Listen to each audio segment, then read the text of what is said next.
From the center of the galaxy, this is ForceCenter, a show about Star Wars, pop culture, and the ultimate adventure, life itself. I'm Joseph Scrimshaw. And I'm Ken Napzok. And I'm Jennifer Landa. And this particular episode is something we're thrilled to be returning to. It is the Bad Batch Report. For those of you who have maybe given us a try, haven't been with us, over the years of Ken and I doing Mandalorian Report, Bad Batch Report, Clone Wars Report, I always like saying the title real loud. And then Ken used to just fake the music. But then it became just this sort of improv slot where Ken makes a noise, maybe words, maybe music, maybe the howl of a lurka hound. Who knows? But I wanted the tradition to continue. I think it almost started by accident. The first time you ever said Clone Wars Report, I just was like, do-do-do-do-do-do-do, and here we are. I'm howling on camera. Traditions evolve. It's the nature of Star Wars. We are very excited to be discussing Season 3 of The Bad Batch, the first 3 episodes, and we're really excited to have Jennifer Landa here with us. Like I said, Ken and I really started doing some of these deep dives during a window of the ForceCenter era where you were taking care of a newly created, I don't know why I said created, newly born Padawan. So it's great to have you here with us to take a look at what these stories are all about, how they make us feel, all that stuff. Yeah, I'm happy to be here. That's kind of wild to think that this started when I had she's now what, she's 4. So it's hard to believe. Wow. That sounds young to me at this point, because every time I turn around, somebody's child is, well, they're in college, and I'm waiting for the wave of my contemporaries to become grandparents. It's right around the corner. Anyway. Yeah. And I track how old my PlayStations are. My PlayStation 4 is 8. My 5 is 2. Yeah. Yeah, my PlayStation is older than your youngest child, Jennifer. Amazing. Yeah, I think mine is too, actually, come to think of it, than my youngest child. Yeah.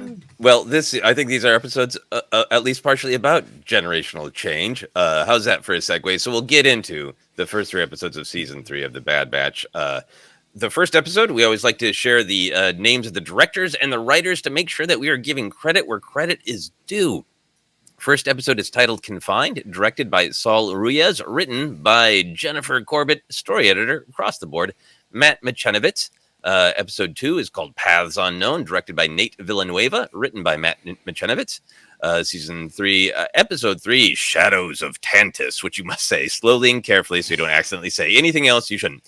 Directed by Stuart Lee and written once again by Matt Michenovitz. So part of the reason, Jennifer, that we really started to share these names is because they track across the history of Star Wars animation from Clone Wars to Rebels, and some of these names we feel like should be a little bit more fresh on the lips of Star Wars fans because they've made such a huge and ongoing contribution to the animated side of Star Wars, and therefore all of Star Wars. That makes a lot of sense. Yes. Yeah. I'm sorry. I have a dog now distracting me. Understandably so. Understandably so.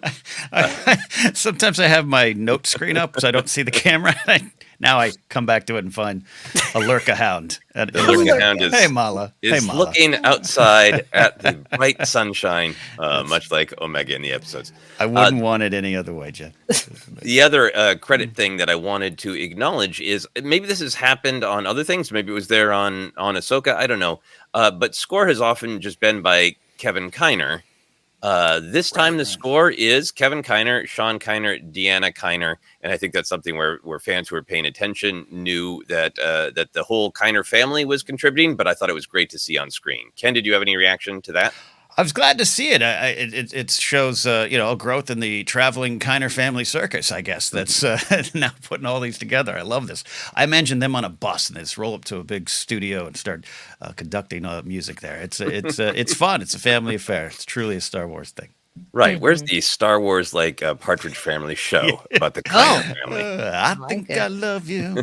What is Ahsoka afraid of? Yeah. I think this music has a rock beat. Wow, it does. That's amazing. Impressive. Also, not to dwell on it, but again, we just want to give credit where credit is due.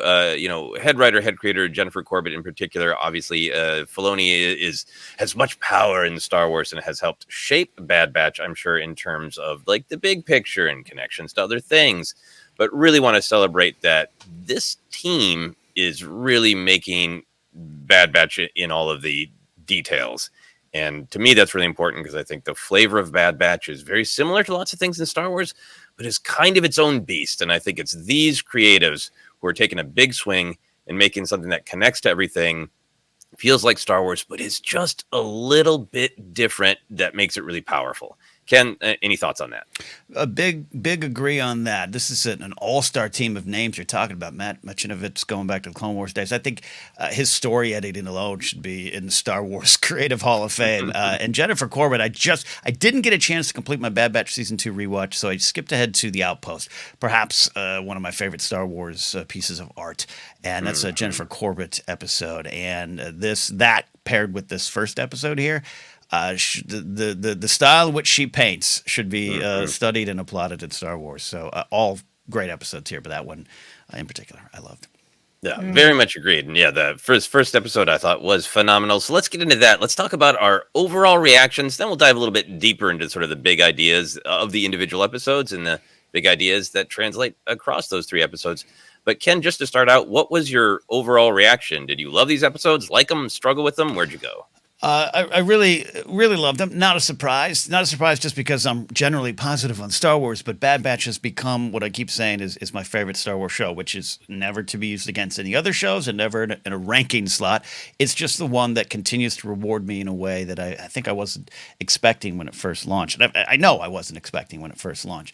And these particular episodes really struck a chord. We could talk about 3 episodes at once. I'm not even concerned about at midnight, 9 a.m. We could talk about that too, but like, I had the ability to watch these with plenty of time in the morning when I woke up, but it's a lot. It's big 3 episodes, big, rich, dense episodes, and so that's not a complaint at all. It's just when you're doing this kind of work, you have to get through it. But everything about it, and the overall. We're talking the overall themes too, but just picking up where the story. I loved the intro.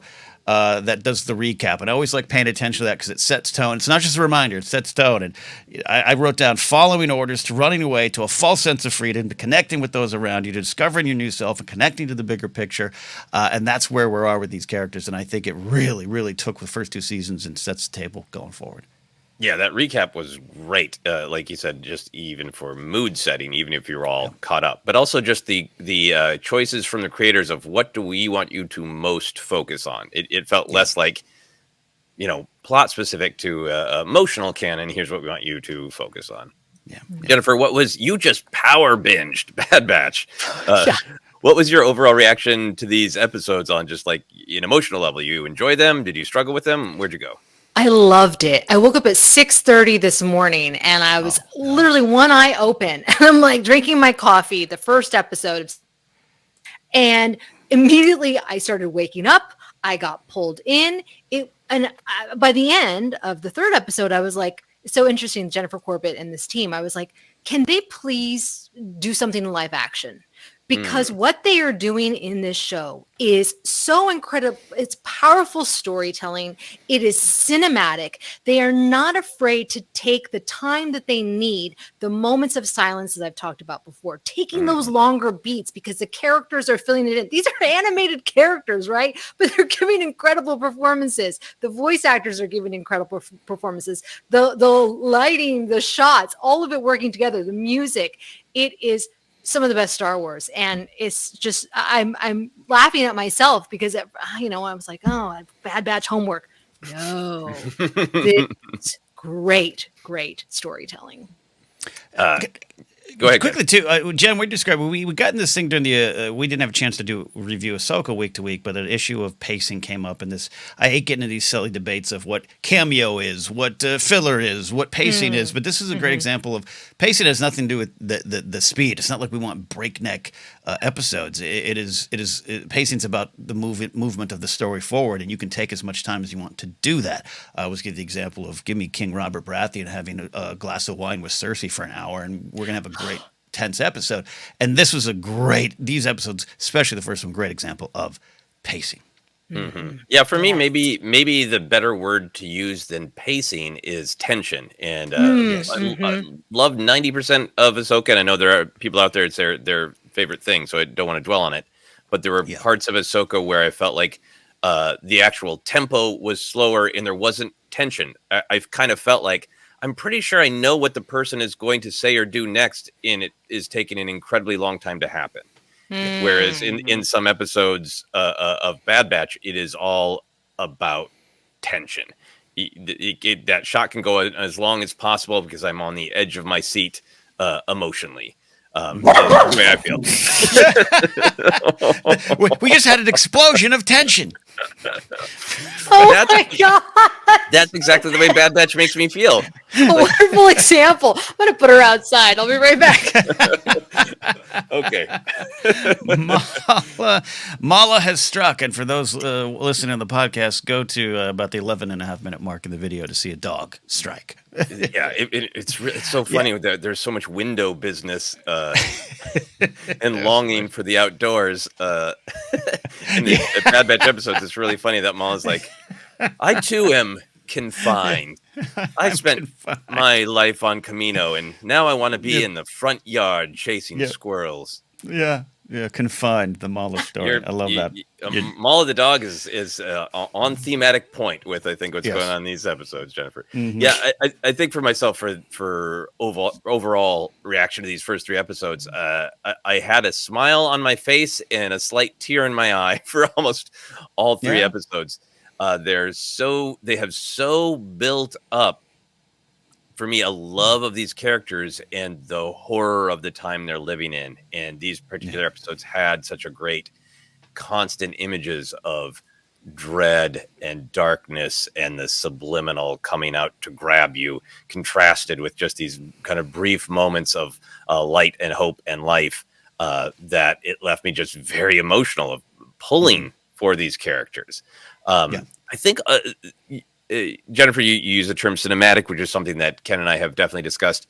I think for me, the thing that keeps popping to mind, and I think Bad Batch did it in the first season, really started to do it in the second season, and is doing it strong here at the beginning of the third, is this minimalism, which is this real sort of like less is more kind of style, that the ideas of each individual episode to me are like very simple, very direct, but the audience is made to feel them because the ideas are channeled with such specificity and they feel sort of essential and primordial. I feel like what we're moved by is a straw doll that holds all the tension and the meaning of the episode. You know, a beast in the moonlight, monsters in a bubbling dark swamp, and all of those images and ideas you can find in other places in Star Wars, but I think the way they're being used is in this sort of great minimalist way where they're just loaded with meaning,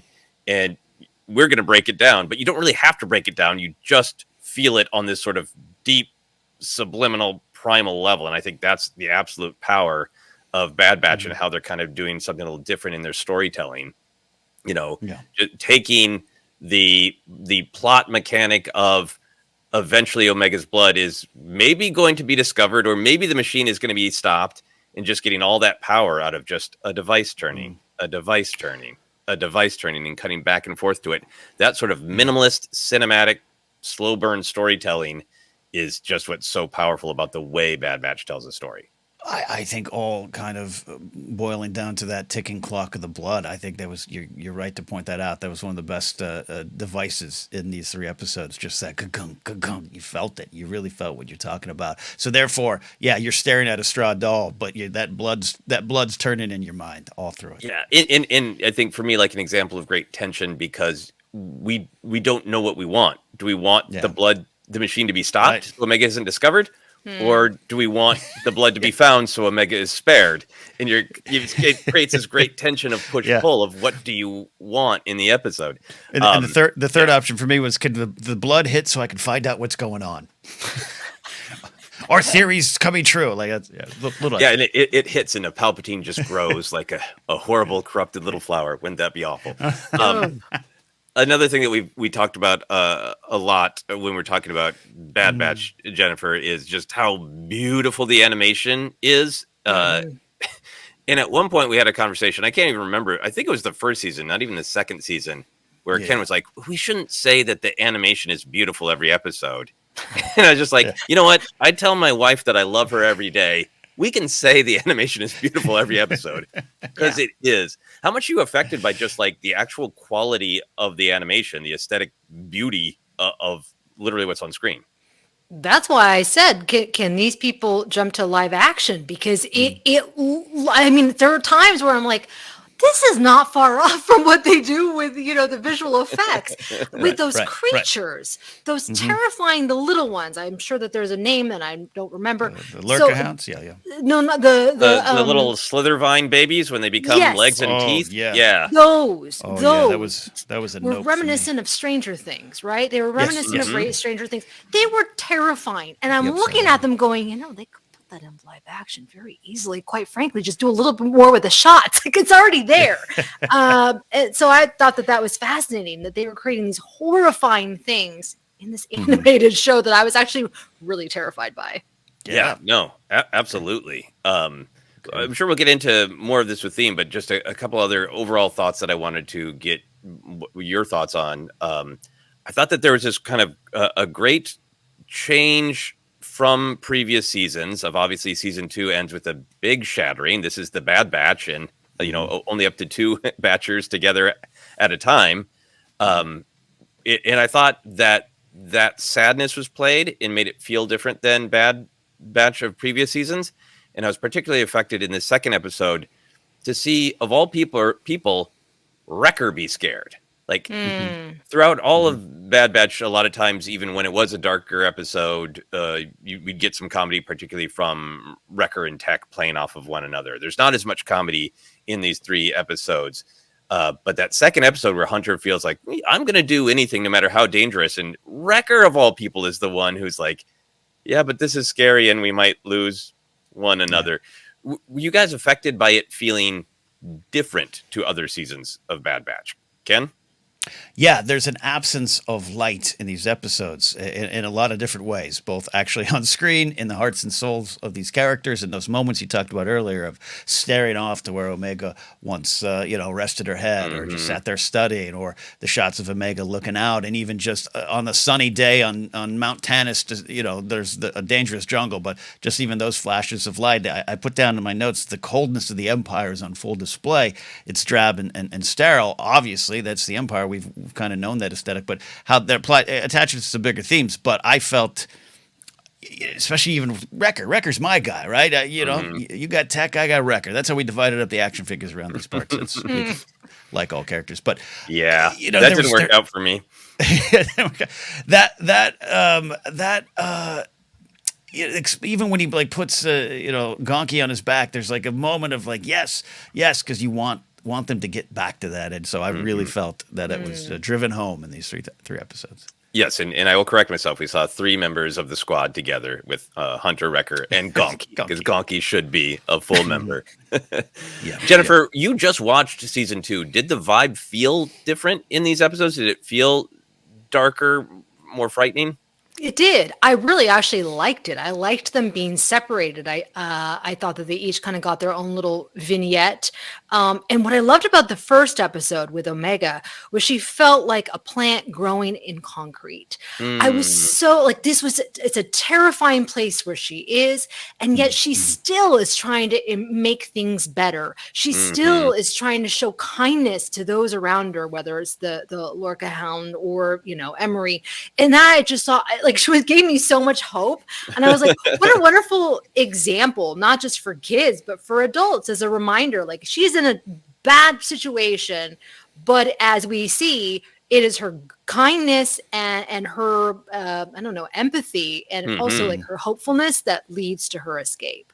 Yeah, no, I totally agree with both of you. We can dive deeper into all of the glimpses of hope and light in the horror of the Empire, but I think the amount of horror in these episodes and feeling like the Bad Batch is actually different. Like, I think I was just affected by like big picture that all of them feel a little wounded. Like that Hunter used to be cautious, and he's not very cautious anymore. Wrecker used to bulldoze into anything except for heights, and he's not bulldozing anymore. Crosshair is defined by being a good shot, and he's not a good shot anymore.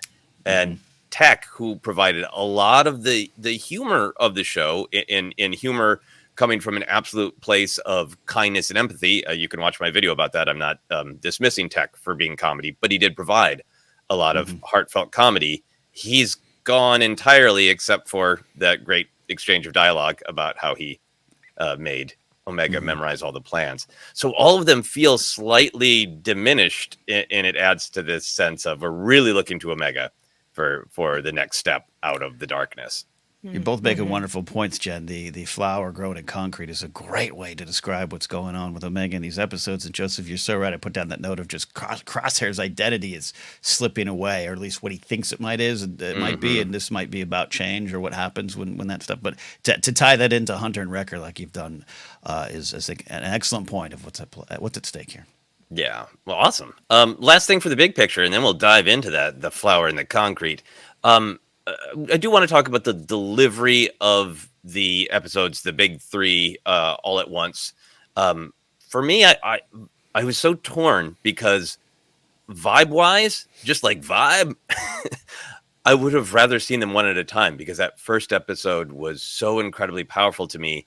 I almost just wanted to sit in that world for a week. But then plot-wise, I really understand why they put all three out at once, because the first episode is establishing where Omega's at, the second is where Hunter and Wrecker's at, and then the third is what are the big picture stakes in forward movement. And in a way, it's such a great picture of Bad Batch. I think there are some people who don't like it because they feel like it's slow or they're filler episodes, or why did we need to spend a half hour with Hunter and Wrecker looking for Omega? We know she's looking for Omega. There are people who don't like it because I do think sometimes the overall plot does move, but it's not on fire with the speed that it's moving. And the value of these episodes to me comes from how deeply we sink into the mood, the character, the idea. So I was interested in your thoughts on this sort of the value you have of vibe. I just want to sit with the vibe of this episode versus, yeah, I do also want to feel like I saw a good chunk of plot, and I did with these three episodes. Ken, what are your thoughts on that?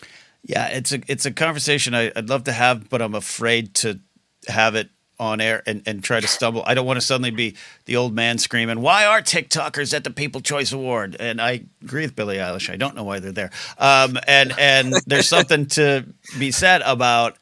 Look, this is a movie that started. These 3 episodes essentially are a little mini movie. The Andor started the first 3 episodes. They all work together. I get why they do it. I think there's some business behind collecting the most views for, more people of watch time, all these kind of things. Maybe to report to investors, maybe just to get ahead in the streaming world, all those kind of things. And that can be kind of cynical. All that to say that, and then I know people who were like, no, please, why aren't all 16 available right now? And then you get that discussion of how you owning the narrative for 16 weeks or one weekend, and all. And there's a lot of business behind it. That's why I don't want to step in something that I don't want to. But at the end of the day, maybe it's because I grew up watching Cheers 1 episode a week. Maybe it is. I wanted to sit with these a little bit more, and that has nothing to do with release time, whether or not we got the screeners or not. We didn't. All those things, none of that. I just, that howl of the Lurker Hound Batcher at the end, that would have been enough for me for a week. Yeah, I think that I wanted to ask you both because I felt so conflicted of I was slamming the next button because I wanted to know what happened next, but then I also just wanted to sit with the image and the emotion a little bit longer. Jennifer, how did you feel about that contrast between wanting to know what happens next versus just sitting with the vibe? Yeah, this is an instance where I want to delay the gratification because I do want to sit in it and I do want to rewatch and find all the nuances. And I think it's important because we're getting character development. I suddenly became invested with Batcher, where I'm like, you better not touch my Batcher.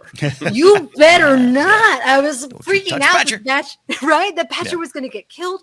And that's what they did in these episodes. And I just think that nowadays we have a lot of people that want to check off the boxes, right? Okay, so Palpatine appeared, check. Oh, when is this going to happen? Okay, let's get to the next thing, as opposed to let's just let it play out.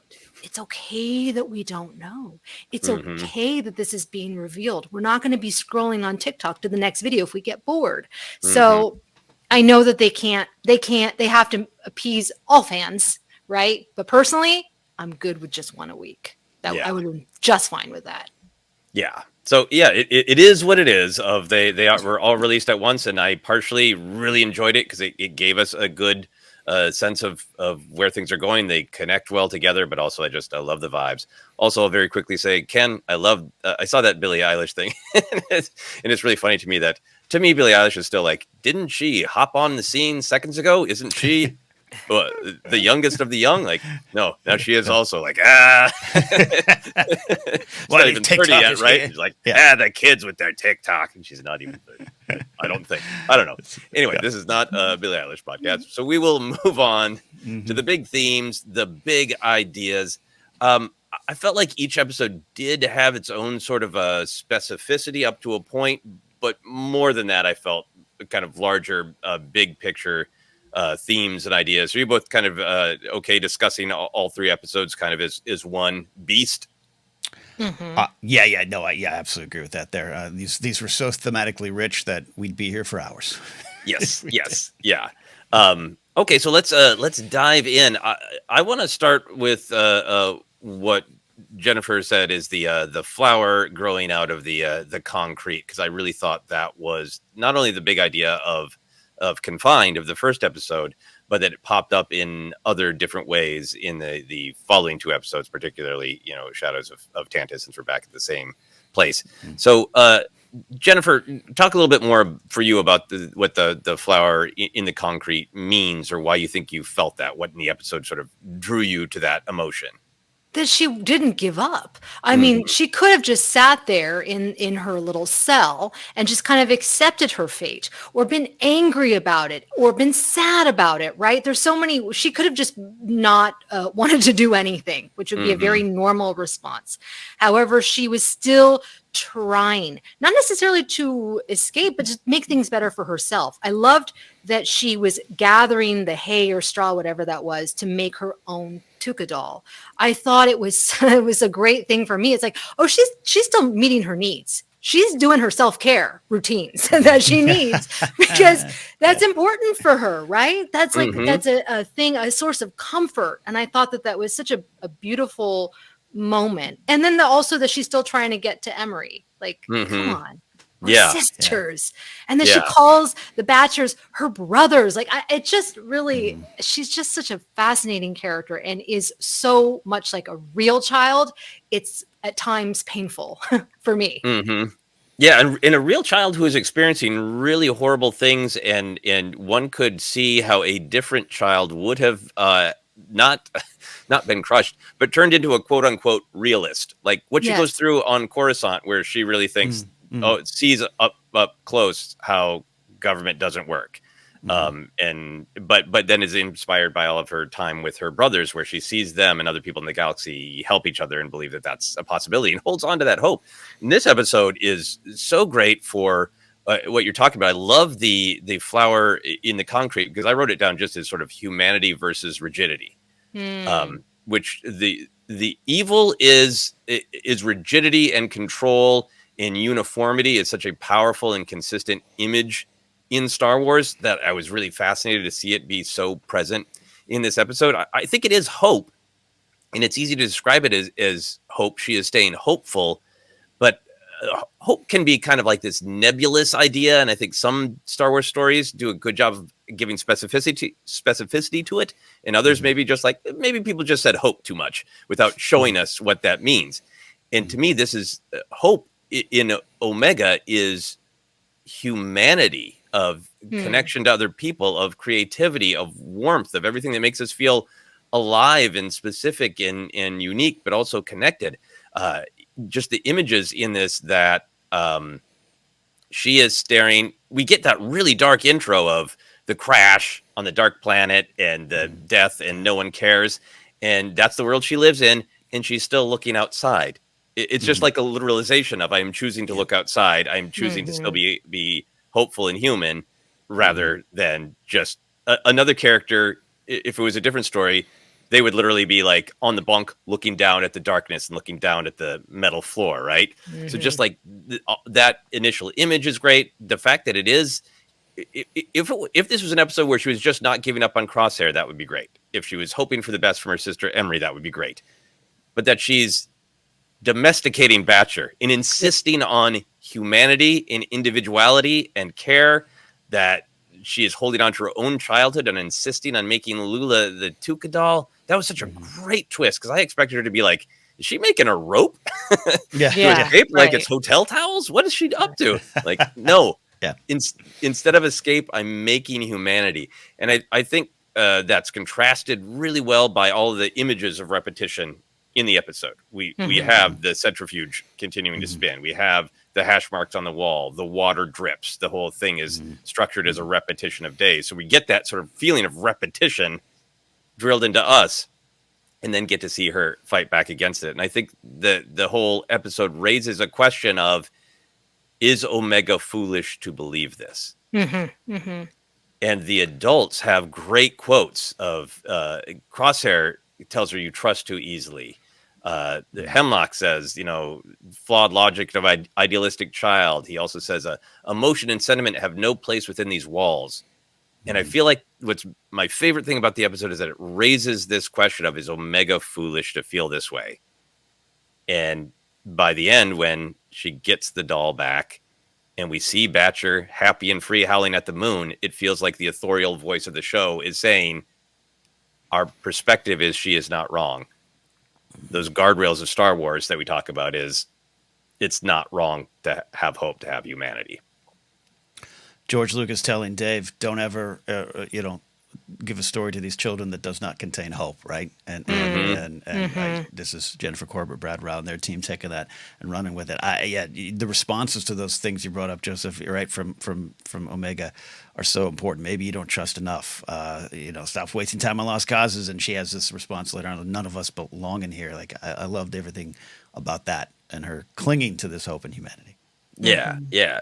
Ken, did you respond to any other specific beats or specific kind of messages or hope or humanity in that first episode?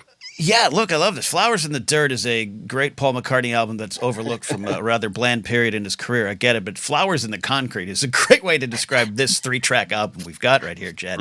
I love that you said that. Where I went with that and taking it, and I love, Joseph, you tying it deeper into all the beats with Omega, I had this idea of this overall, and this is definitely 3 episodes together here, of I looked even as Batcher as a galaxy incarcerated, looking at the time we are on the Star Wars timeline, and what they're trying to do to all these lurker hounds, but we see it play out with Batcher. We see this sense of hope and humanity with Omega for her, or Omega as Emery says, Omega. I put this note down of these entire 3 episodes reminded me of what the rebellion will be and what it already is at this point in the timeline. 2-3 years in, I'll lean on Alex to tell me exactly the dates, and how life and personal identity and agency and trust and truth, all that is at stake here. That's what's at stake. And the line that Crosshair has, if kind of talking to Omega, just or maybe it's Omega that says it. Sorry, but the line of every stronghold has a weak point. And as you see these walls being built up around, and I think you got a great example of Hemlock selling fear, control as defense. This idea of, oh, you gave your little animal freedom, it's gonna die out there without our security. That's the Empire in a nutshell, both on a political level, both on a spiritual level, with Palpatine at the center of it all. And these 3 episodes really made me think about where we are in Star Wars, and then you can connect it to your own lives. But where we are in Star Wars is a rebellion is forming to fight this. And it's not just warrior versus warrior. It's felt on all these levels. It's felt down to these animals, natural to this world. And you even have the Empire using and creating natural weapons, aside the slither snakes, which again are a big nope for me. I'm going to avoid those the rest of my life. But that's one of the rare times where we always talk about organic versus mechanical, which is so rich in Star Wars. But you got the Empire going, let's use the organic as a weapon now. It's all coming down on the galaxy right now. No, I really agree with you. I think that throughout these 3 episodes, there was this reminder that what the Empire and all of it stemming from the Emperor wants to do is have an unnatural, impossible level of control over everything, including nature itself. And I think that's reinforced again and again, that clone M count failure. The fact that even Palpatine's like, a lot of people in our organization, we call this an abomination. So, Yeah, don't yeah. even, I can't even spin this one. So don't tell people what we're doing here. That Yeah. some would consider to be unnatural, an Yep. abomination. Like, Yeah. it's all such a great images of the Empire's inability to control nature. And one of my favorites, it was extremely effective just as a rhythmic tension cinematic device, but the water drip. This imperial facility built with all of the resource and money and precision humanly possible, and it's still got a leak. Like, it's easy to just see the leak. It's like, oh, it's great tension building. Yeah, But yeah. the leak is like you're saying, like we Yeah. should do a YouTube video where we circle the leak and put an arrow at it and go, the rebellion forming, right? Like, you can't control everything. Even Yeah. this facility has a slight plumbing issue. You yeah. can't control nature. I love that. It's Leia telling Tarkin, you keep tightening your grip, more systems will slip you through it. And it's Han in Force Awakens going, we can blow it up. There's always a way to blow it up. Like, it's emotional canon for me. Yeah, yeah. One thing about that, the first episode that I wanted to ask you about in particular, Jennifer, is Crosshair and Omega have this conversation. It's in a way kind of sweet because he knows she's been drilled by her squad mates on all of the procedure of, their military ways. So him saying, "What's your primary objective?" Yeah. In trying to kind of get out of her that it's escape. And I feel like I was left feeling like she thinks her primary objective is escape, and she knows that's sort of the correct military answer. But it felt like at the end of the day, escape really isn't her primary objective. It's empathy and care for others. How did you feel about what Omega's real primary objective was, Jennifer? I thought that was exactly it. And I think that it was very noble that she wanted to at least try to make a change and leave that place a better place. Even if Emery is not going to come with her, or we don't know what was going to happen with Batcher, obviously before we did, she's going to try. She just can't be like, well, see ya punks, I'm out of here. That's not in her spirit, right?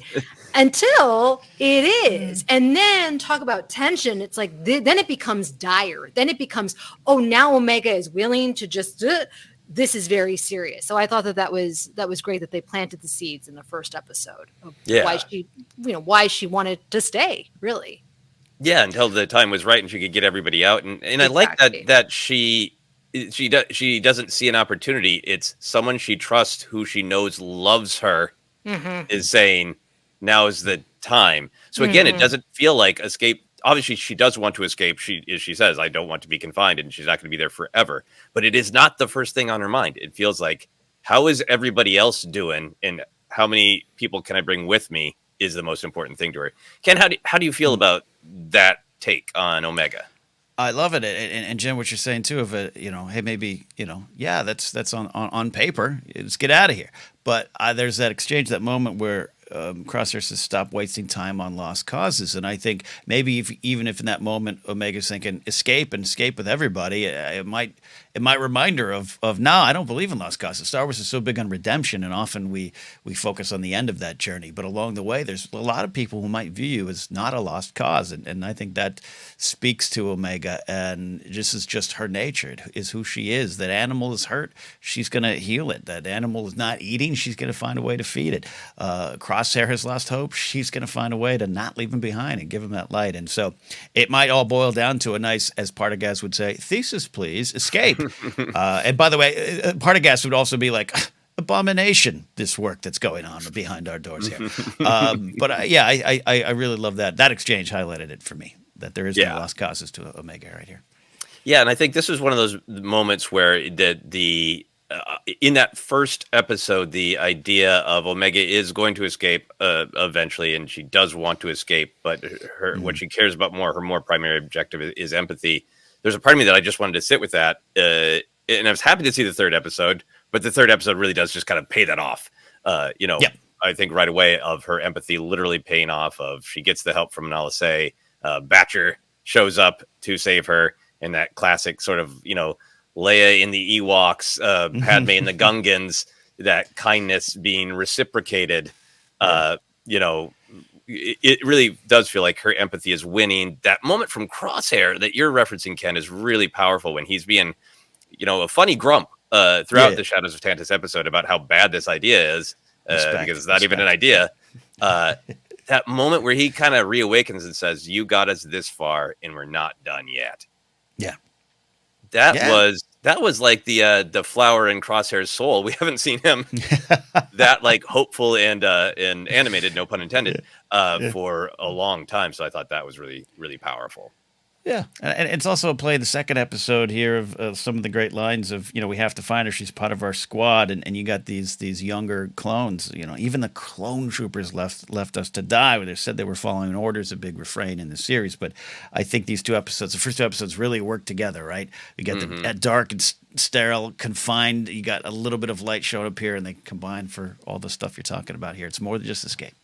Yeah, absolutely. Well, let's talk a little bit about the second episode and how this idea of sort of the flower in the concrete, humanity versus the rigidity and the horror, how that presents itself in the second episode. Ken, you were talking about some kind of literal stuff in terms of what the Bad Batch is saying about Omega and their connection, but the story is pretty straightforward and direct in that second episode. Where do you see this idea of humanity and hope blossoming in this second episode? There is, and I did write. I know Mox is the leader of these three, and I forgot maybe to write down the other two names. Deke is the one who goes with him, who goes with the Bad Batch, and then the other one is Stack. Mox, Stack. Deke, and Stack. I love it, love it. I think it's Deke that it says. The key line to me of this episode of "I don't know where we fit anymore," and this is also key to the entire series. We've talked about that we love the Bad Batch because there was this Star Wars trivia question of what happened to the clones. Oh, the stormtroopers replaced them. What a neat way and clean way to describe what we are seeing now in 3 seasons, going into 3 seasons of robbing them of their identity, erasing them, taking them away, just destroying them, and in this case, leaving them behind. That they escape, I know, but that was because they would have either been killed or left behind, or just ongoing experiments in this empire having their identity taken away. And I thought that just was, at play, and with Wrecker kind of responding at one point, we get it, we've lost people too. It is about lost people, lost ways. It's a path unknown for everyone and for the galaxy at this time, for those who are fighting against it. And that's what I was really taken in by these 3 regs, these 3 junior regs lost. Yeah.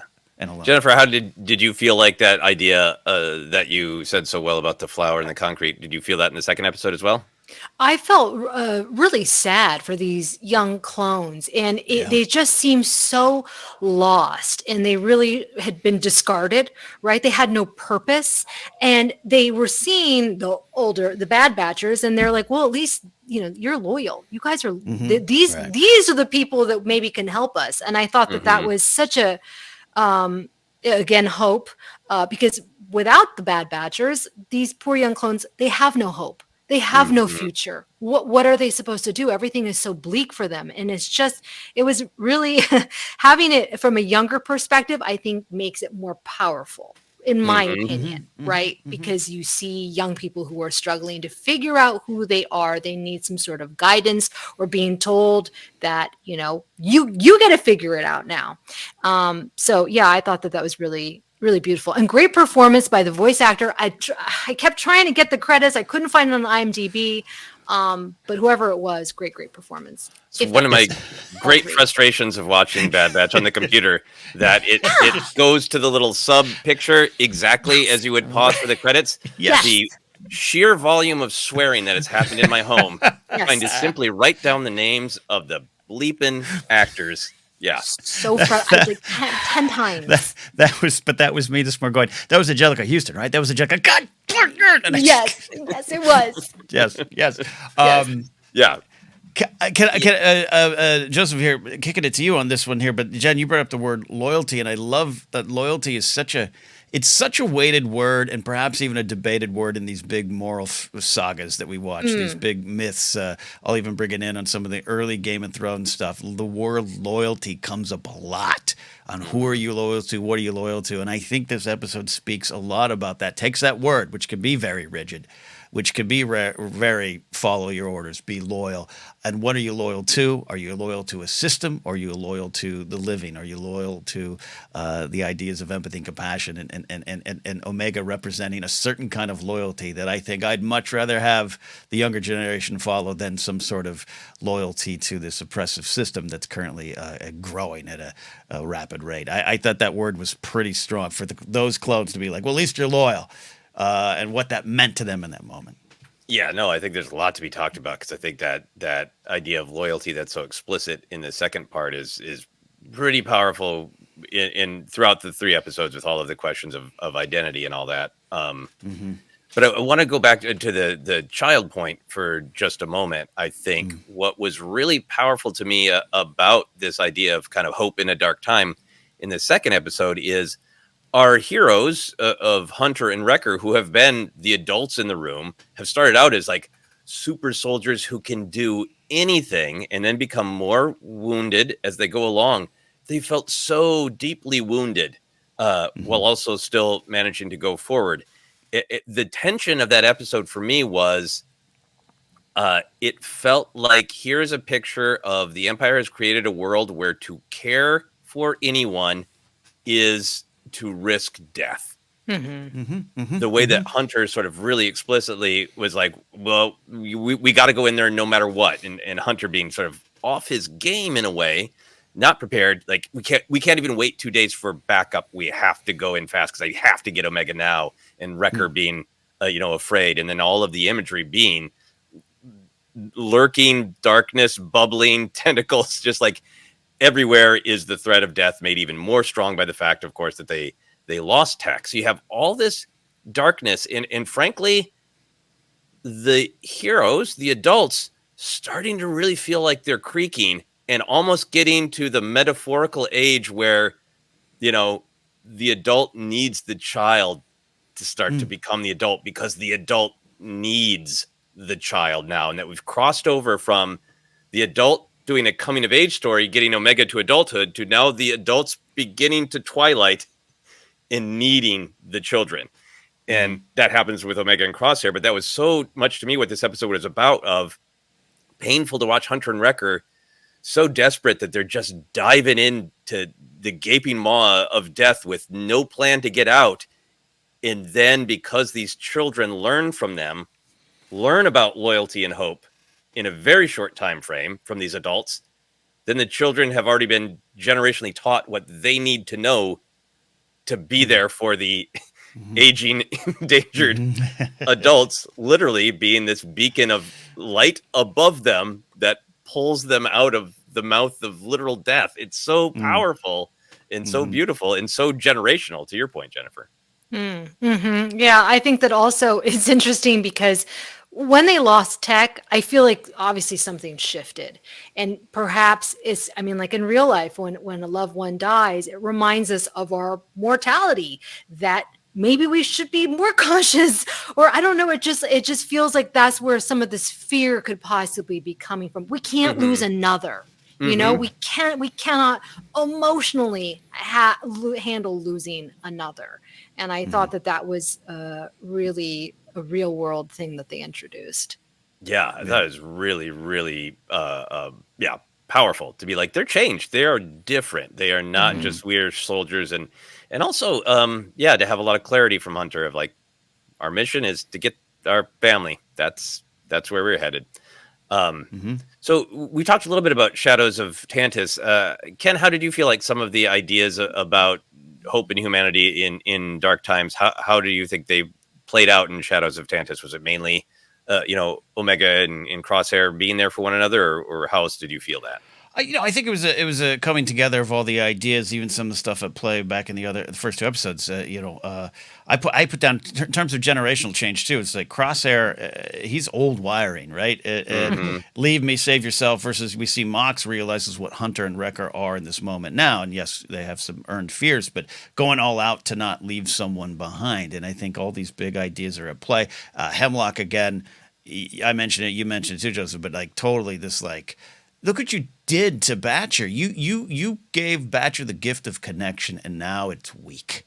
and now it's going to die. Mm-hmm. And you wouldn't want to do. Why would you do that? We got a system of it's a safe and secure society if you follow us, and all that coming down to what's at stake in Shadows of Tantus, and them working together and them escaping and leaving no one behind, yeah, I just thought it was again. I know we had a discussion of one episode at a time would have been fun, but to have these three, they work thematically. Have these three together, Really powerful together. Yeah, really powerful to get that closure. Jennifer, how did you feel hope in humanity and flowers in Shadows of Tantus? I really loved Nala Se, and I felt it was so interesting because like her voice is, and even her physical appearance, it looks so fragile and feels very fragile. And yet she is so emotionally strong. She feels so strongly to save Omega. It was a really, really beautiful relationship. I also loved Emery's struggle with being torn with what her duty is. But also, we see glimpses of her that she really does care a little bit. She brought that doll back. She brought that doll back. Yeah. Right. So I thought that was really, really well played. Keisha Castle Hughes does the voice. I did not know that. Yeah. Because I was like, this actor is fantastic. And then there was, of course, a lot, which we're going to talk about later, with the connected canon project, Necromancer and all that stuff, the M count. I was like, okay. Yeah. So it was a rich episode. This is one where I was like, I need a week to dissect this one. Yeah, we'll definitely talk about the canon and the connections to other stories, but yeah, staying focused on the emotions. You guys are saying great things. I love that. Great point about Nala Se seeming so fragile, and a great reminder that this whole situation is that Nala Se is aware that Omega has sort of strategic value in terms of she was cloned differently, and we'll figure out why all that, why the Project Necromancer works with her, blah, blah, blah, blah.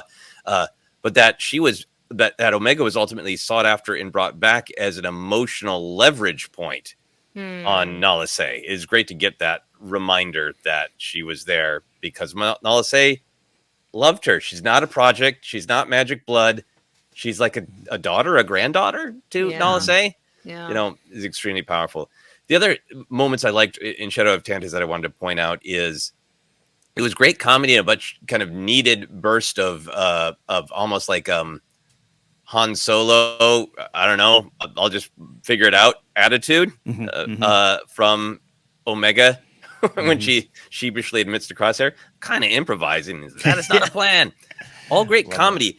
But, when you look at Shadows of Tantus compared to what we were talking about with Confined, with the first episode, improvising is also something the Empire is not good at. The Empire is rigid, controlling. So the idea that this was an episode about improvising, being clever, being more fluid, organic, I thought that was really great.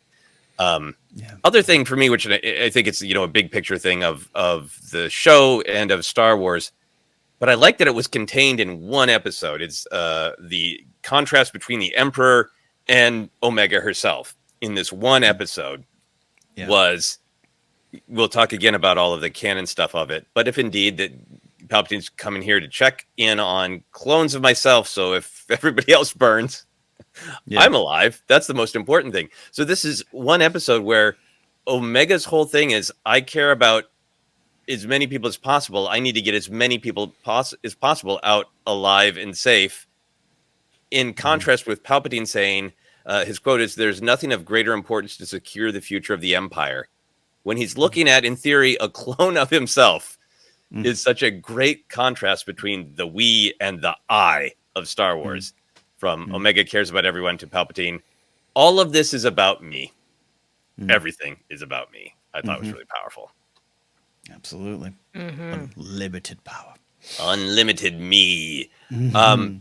So, Ken, you touched on ideas of trust, and with that, I felt loyalty and identity all throughout all three episodes. I really felt like there was lots of questions of who can different characters trust, what do they really want.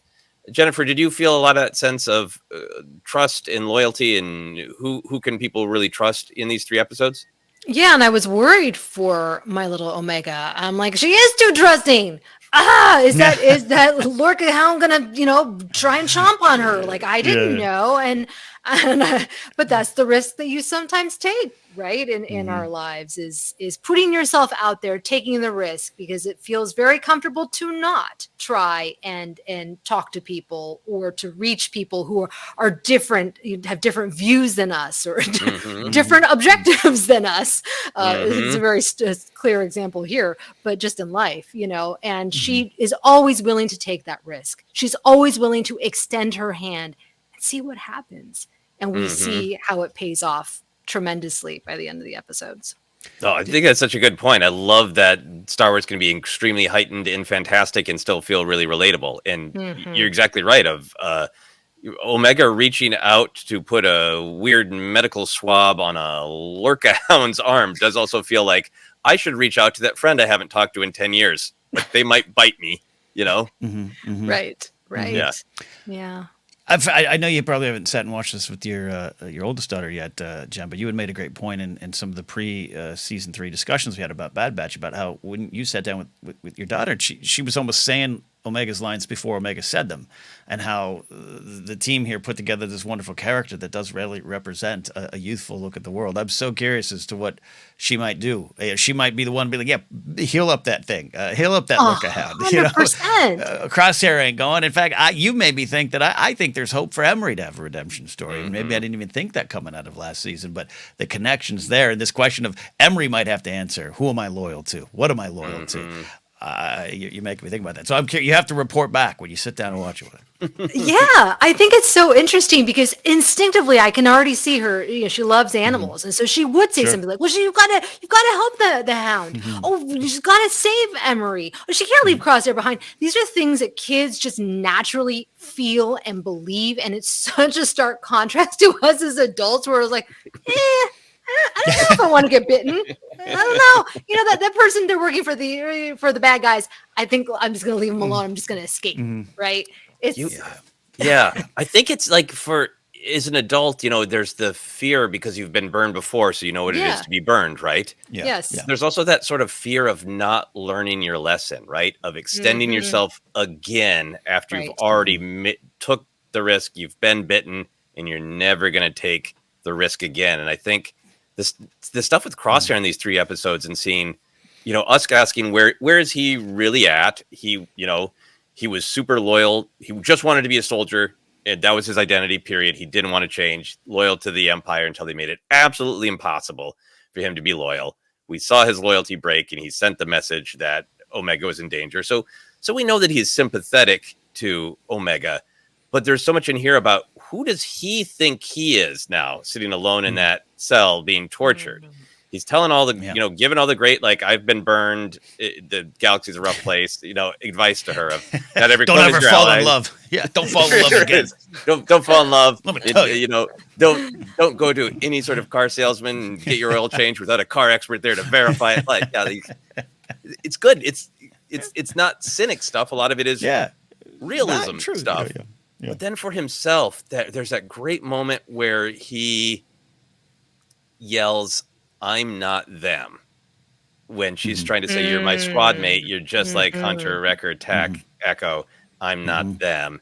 And that one moment where he, I forgot to write down the line, but he's kind of saying, like, leave me here. Basically, I deserve it. Yeah, I belong. Yes. Thinking he deserves punishment on a moral, emotional level. How did that hit you, Ken? Crosshair being this mix of, like, uncle with good, realistic advice, and then being like, I effed up, and maybe I deserve to just sit here and die. Yeah, I've been there myself in my real life, and it's beyond just simple self-loathing, which can be comical at times. No, it's deep-seated. But I connected to even some of the stuff that I think's at play in the sequel trilogy, specifically Rise of Skywalker. Is one of the things you and I talked a lot about over the years, Joseph and Jen. I know you get it as well there, but this idea of, like, Kylo feeling, I can't go back to being Ben. I can't go back to my mom because of the things I've done. I kind of would want to. He doesn't want to kill Han in those moments. He chooses this. I have to go this direction. And there's a little bit of Crosshair. That's what I talk about, the old wiring of I just rewatched Outpost. He gets it. He gets it not because he suddenly was like, "Oh, the Empire's wrong." He gets it because he's like, the Empire is letting this man die, who I now have a connection to. That before this episode started, I was like, "Leave the dead behind." Now he's connected, and connection—that's what's so dangerous to an organization like the Empire. So that's the Star Wars redemption trope is a wide umbrella, but when you break it down to these kind of things, I love seeing it from the side of someone like Crosshair. It's like, because Omega's like, "You're gonna have a redemption story," and he's like, "I don't deserve it because all this stuff is in my head. It's in front of me, and I can't see the hope. I can't see that flower in the concrete, kid. Flowers don't grow in concrete, you know."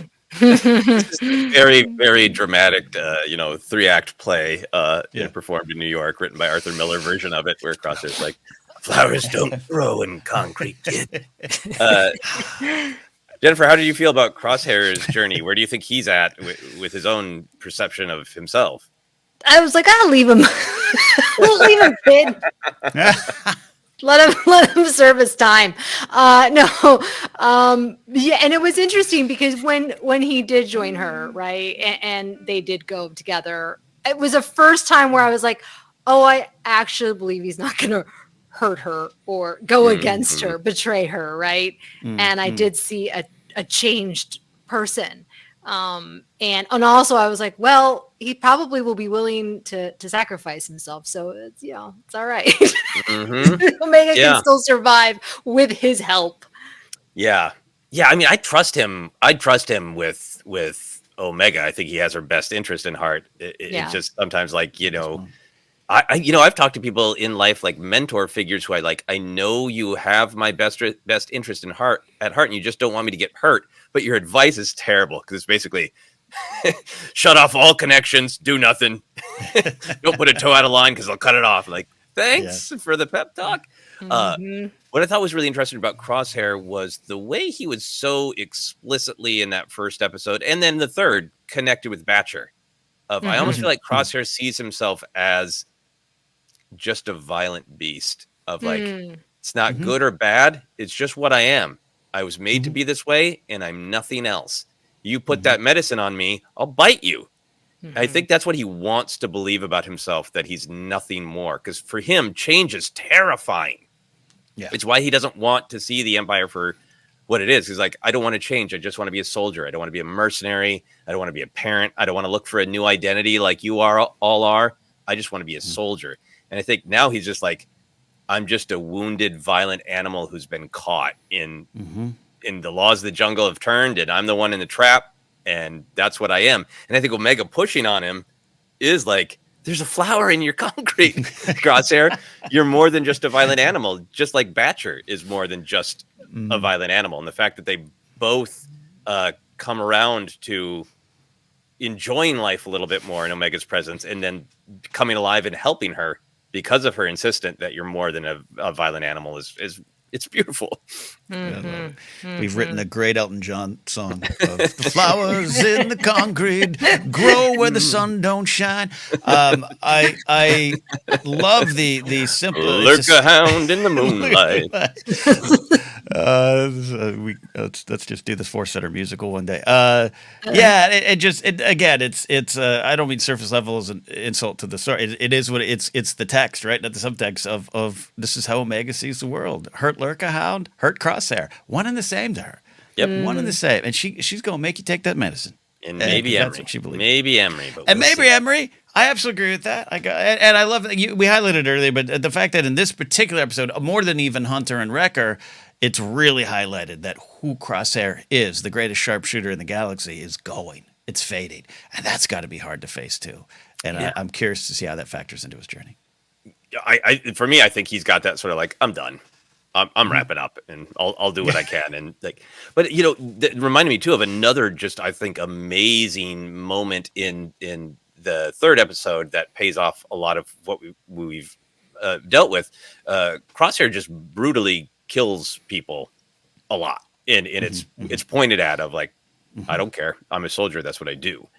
Yeah. The fact that he can see in that moment, Emery's not coming with us, but the kid believes there's hope in her, or Crosshair sees some hope in her. The fact that he switches from kill shot to stun, and we get a camera shot of it, because we were following the continuity of at some point in the Bad Batch, they start only using the stun on other clones and troopers when they can get away with it. Right. And it goes back and forth in this episode. He could have Crosshair a while ago, or if there wasn't a flower growing in his concrete, would have just put a smoldering hole through her heart. And he switches to stun when he does not need to, and probably would not have before. It literally goes back to the pilot episode number 1. Kill Caleb Dude. There's no Kanan Jarrus if Crosshair has his way, right? So where he is now, you're absolutely right. Absolutely right. How did you guys feel about the ideas of loyalty and trust, and can we trust people and all that? How did they present to you in Paths Unknown at all?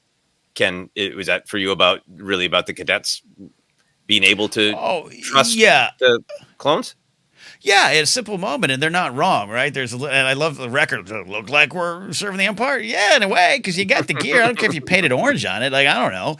And look where they got it. And again, that line of I don't know where we fit anymore. It's hard to trust that way when you're in that mode and what you've gone through. And again, they took some initiative to escape, right? But look what they've escaped to, and now they're living with slither vines around them, and it's a very realistic. Some of the stuff you were talking about earlier, Jen, of the fear of Wrecker, and it's earned. You're saying, Joseph, of like, go Jiffy Lube will screw you if you take your car in. Like that's real. That's real, and so I think I really fell through them, and I'd love to see more of them. I hope we don't see the last of that little gang. Well, I'm sure they'll be brutally attacked on Pabu, and I look forward to that. That's right there. Yep. Oh, boy. Taking them to Pabu. What I thought was really great about it is I totally agree with, their sort of, they're like Omega. They're these younger figures who are going to learn from the older ones, and then they could go cynical and just steal the ship and look out for number one, like the Palpatine of it all. Or they could trust that connection, and saving the others will build. So there's definitely them choosing their identity, choosing, can we trust the Bad Batch? But after so much storytelling in the Bad Batch previous seasons, I thought it was great to see Hunter's absolute clarity. Because Hunter goes back and forth about, are we going to be mercenaries? Are we going to put family first? What do we actually want? What is our even real literal noun? Can we still be soldiers? At the end of the second season, they come to the conclusion that they're going to stay on Pabu, but then they risk their lives to rescue Crosshair, and they lose Tech and all that. But when the cadets present him with, we're cadets without an army, I don't know where we fit anymore. It's basically that kid looking up at Hunter and saying, I'm where you were at the beginning of the show Bad Batch.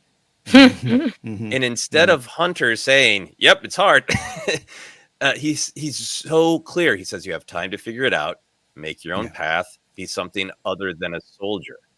Yeah. He also says they're very clear on their mission of get their family back together. But that's another thing to me that just really makes me appreciate this arc over these 3 seasons of, not that we don't have more storytelling for Hunter and Wrecker and they won't go through things, but they feel like they're adults, they're complete. And now their job is to give the lessons they've learned to the younger generation. Yeah. Wonderful. How did you feel about the cadet storyline, Jennifer? I think that the reason why they were willing to trust them is not because they're saying, trust us.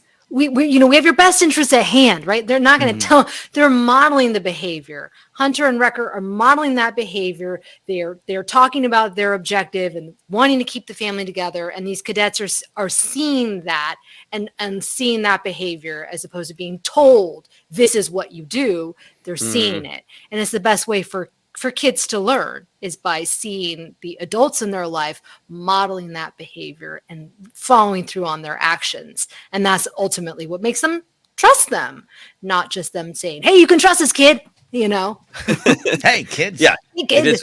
It's modeling behavior. And I also, here, I'll go out on my wild political thread. I think this is an episode about voting, where basically Mock says, it doesn't work. The going to that machine to get that information is death. And hey, it might have been unless Mox showed up to also vote. It's this great Star Wars idea of yep, it might be impossible for just 2 or 3 people to do, but what if 6 people did it? What if I got past my cynicism and said, there are more of us, and that makes a difference. Yep. I think you could pull that thread and you'd be onto something there. Yeah. Jennifer, did you feel have any other thoughts about these ideas of trust and loyalty and identity in the 3rd episode in Shadow of Tantus? Did you feel that was mostly about the payoff of Omega's actions? Yeah, absolutely. And it's what makes this show so great is they take their time building to it. It never feels forced. It never feels convenient. The seeds have been planted. And I kind of figured that Batcher would come around, right? That's a very common story that you see in a lot of kids media, especially. But how they did it was in a really unique way. So much so that I was really worried for Batcher's safety, as I said. I'm like, oh, Batcher's a goner. They're going to kill off Batcher. Really, make me bring out my tissue. But yeah, I think that this is the slow burn and the fact that they're willing to take their time telling these stories, it just pays off, and it's why these episodes are so emotional and they have so much weight to each episode, more so than some of the live action stuff. What? Who said that? Sorry about that. Crosshair stole the mic from Jen for just a second. Get back in your cell. Get back in your cell. No, I mean, I think we all try to tread carefully, and we always try to respect that different fans love things differently. But I think also it's fine for us to be honest sometimes that for us, some shows are more effective on an emotional level, and I think that's what we're getting at for Bad Batches. It's like a lot of this is more effective for me on an emotional level. It's like music, right? Like when you're sometimes like, I want to just listen to pop music. I want to listen to an old Britney song. But where I am right now in my life, I kind of want more Grateful Dead and more like, 23-minute Dark Star from the live album. That's just kind of where I am. I'm more in a vibe situation where I want to sit down and get immersed and just live with these characters. I don't need to check off the boxes. And that's just where I am. I love all Star Wars shows, but the Bad Batch for me right now is giving me kind of what I'm looking for. I agree, because I think it manages to tell that story of hope by having so much opposition. And I always like stories that are ultimately hopeful, where that's the lesson, but there is a realistic amount of darkness, so it doesn't feel pat or overly simplified, right? Like in some ways, what we keep talking about, the lessons of these episodes is be nice to people, help animals, and everything will work out. That is the lesson. But look at the amount of horror and this win. It's not even a win, right? That there's this great emotional complexity to your fist pumping for Omega and Crosshair for their improvisation and their teamwork and all these morals to pay off. And it kind of does, but unless we hadn't discovered that Omega has just cold value for a selfish end, they probably would have been shot out of the sky. And that level of darkness makes the hope in the humanity, how just like cruel and thick and brutal the concrete is, makes the flower have its value to me. And for me, that's the vibe that is speaking to me in Bad Batch. It's a nice jam song at a festival. Is that what you're saying, Jen? Exactly. That's exactly what I'm saying. I just want to jam out. Any other big thematic thoughts from you, Ken? No, I think we really hit it. And for me, like I said, I was the overall theme of just driving the point home of where the Empire is, where we are in the Star Wars storyline is. It's not just about the canon bits on a map, which I enjoy, and I always want to say are part of my experience, but just kind of breaking it down and as simple as Batcher and Crosshair being incarcerated as the galaxy is becoming and has been becoming. This leads to things that come later on. I can almost imagine right now another part of the galaxy, Luthen's going, this ain't right. That Nemec's starting to write something down, young Nemec. That Perrin and Mon Mothma, that a young Leia's looking out here. She's still very young, I get, but that it's all Bail Organa is starting to see we've got to do more, and it all is one of the big successes of this series to really dive into this era and time, and this is a great start to the season for that. I agree. I think it's taken this great tour, as we've described it, as like it's a tour of the horror of the Empire, and we're seeing right away when they come in the restrictive laws about identity and brutal punishment of separatists, and it escalates and it escalates and it escalates. Where we get to see through the eyes of this child Omega the true horror of the Empire. Like if you still have any friends in your life who are like, I got a hot Star Wars take, the Empire's actually the good guys.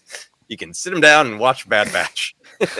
And Bad Batch slowly breaks it down for you to the point where we get to Palpatine working on a project to keep himself alive forever, no matter what, unnatural, an abomination, the epitome of selfishness.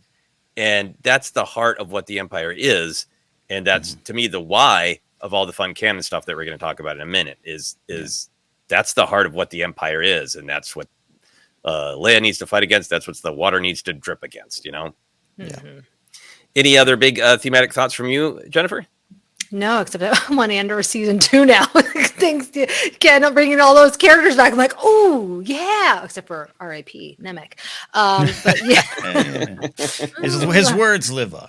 His words live on. Now, that's hopefully we'll get to see Omega reading his journal someday. Oh my gosh.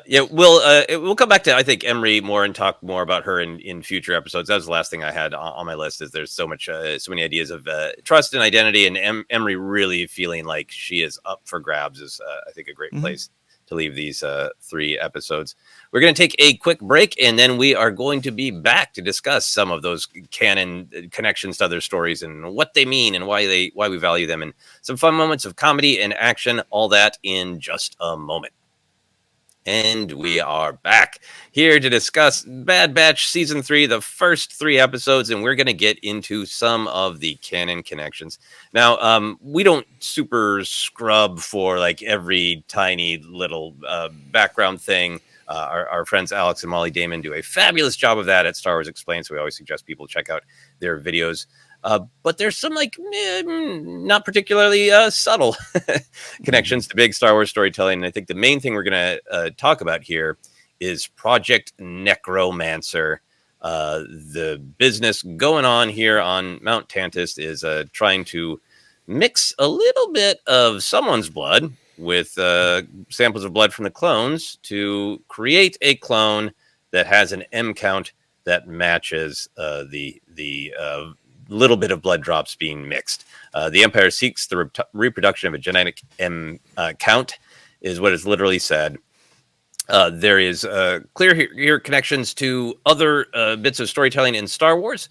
We heard the term Project Necromancer in an episode of The Mandalorian when we have the meeting between the Imperial remnants. Captain Pellion says Grand Admiral Thrawn's return will herald in the reemergence of our military and provide Commandant Hux enough time to deliver on Project Necromancer. So whatever else happens in Bad Batch Season 3, apparently Project Necromancer is going to have a little bit of setback because there are, there's a good amount of time between still working. This Project Necromancer and that Hux is still working on one after the events of the Galactic Civil War. So building to, of course, Rise of Skywalker and Palpatine's successful continuing survival. Anyway, plenty to talk about there. There's also the connections to Gideon's plan in the Mandalorian arc that we watched the entire story of the Mandalorian with Grogu being needed and the hints, slowly dropped. And then what we eventually did discover in that final episodes of Season 3 of The Mandalorian is that Gideon was wanting Grogu's blood to mix with his own clones to hopefully give those clones force powers, which kind of seems like what is being worked on here in Bad Batch.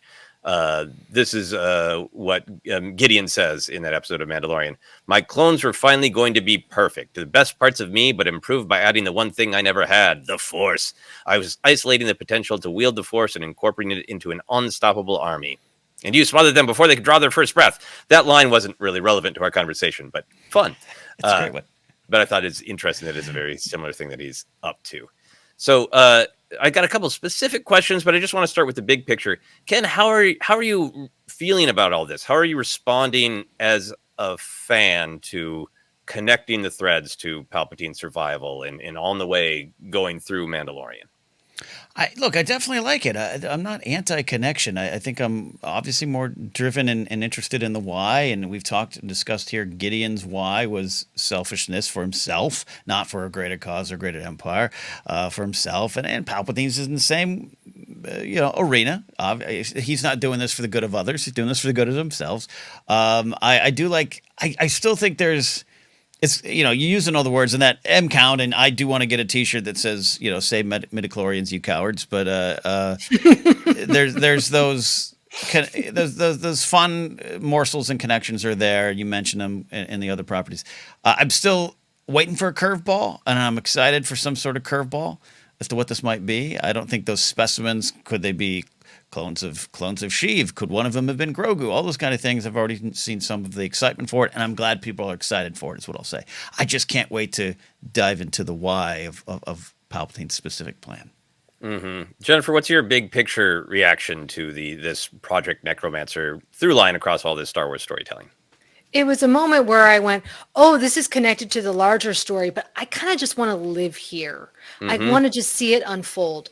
Because then when I started to take down my notes, I'm like, oh, okay, all right, let's spread out the chart here and look at the timeline, right? And I'm like, oh, God, then that starts to feel like homework.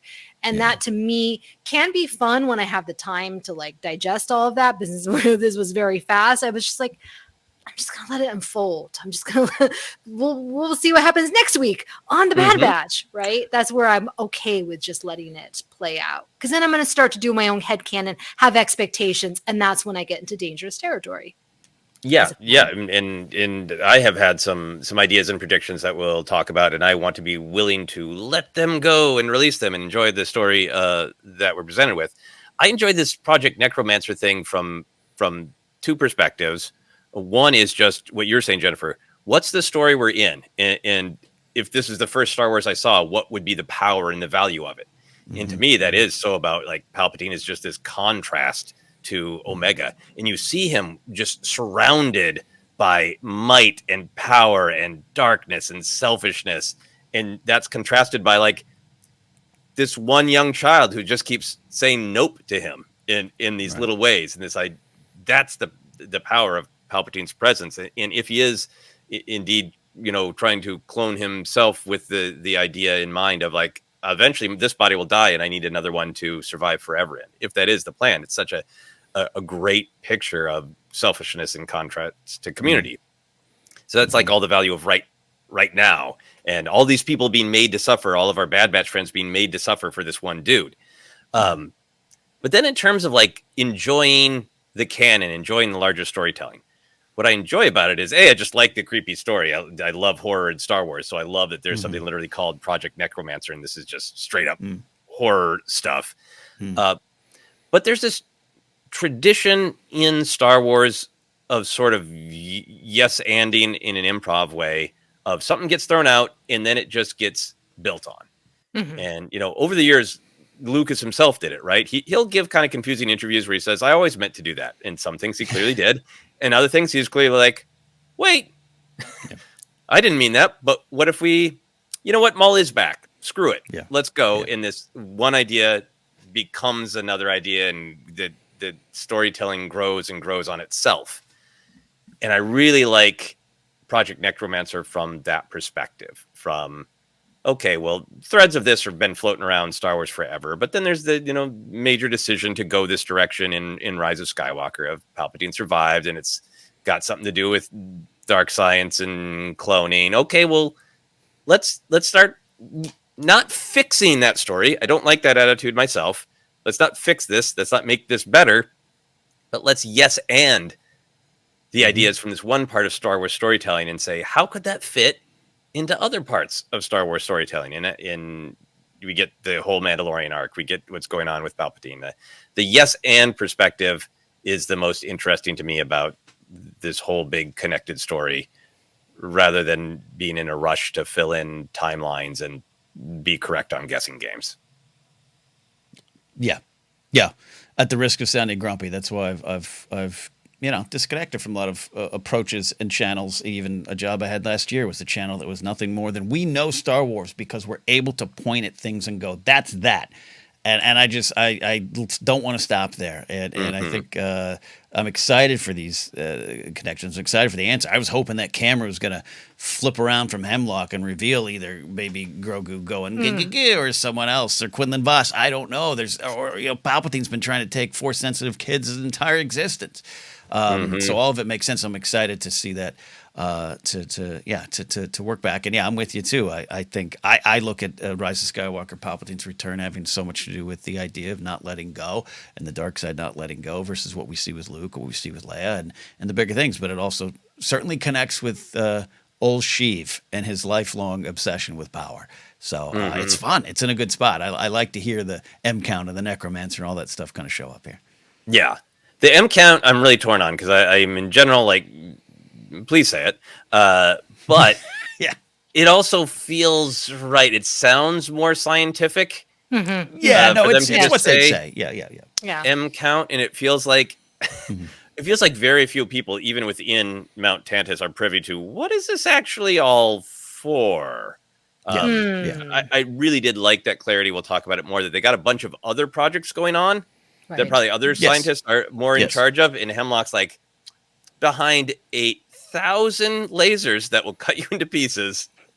Myself, Nala, and that's about it. No, we really got a cupboard of, baby Palpatines or whatever it is in there, that we're cooking up. The M count makes sense from that. If like somebody sees a report of M count or somebody else sees a midi-chlorian count and goes, let me Google in Star Wars land, whatever that is. Let me Google midi-chlorian. What's this about then?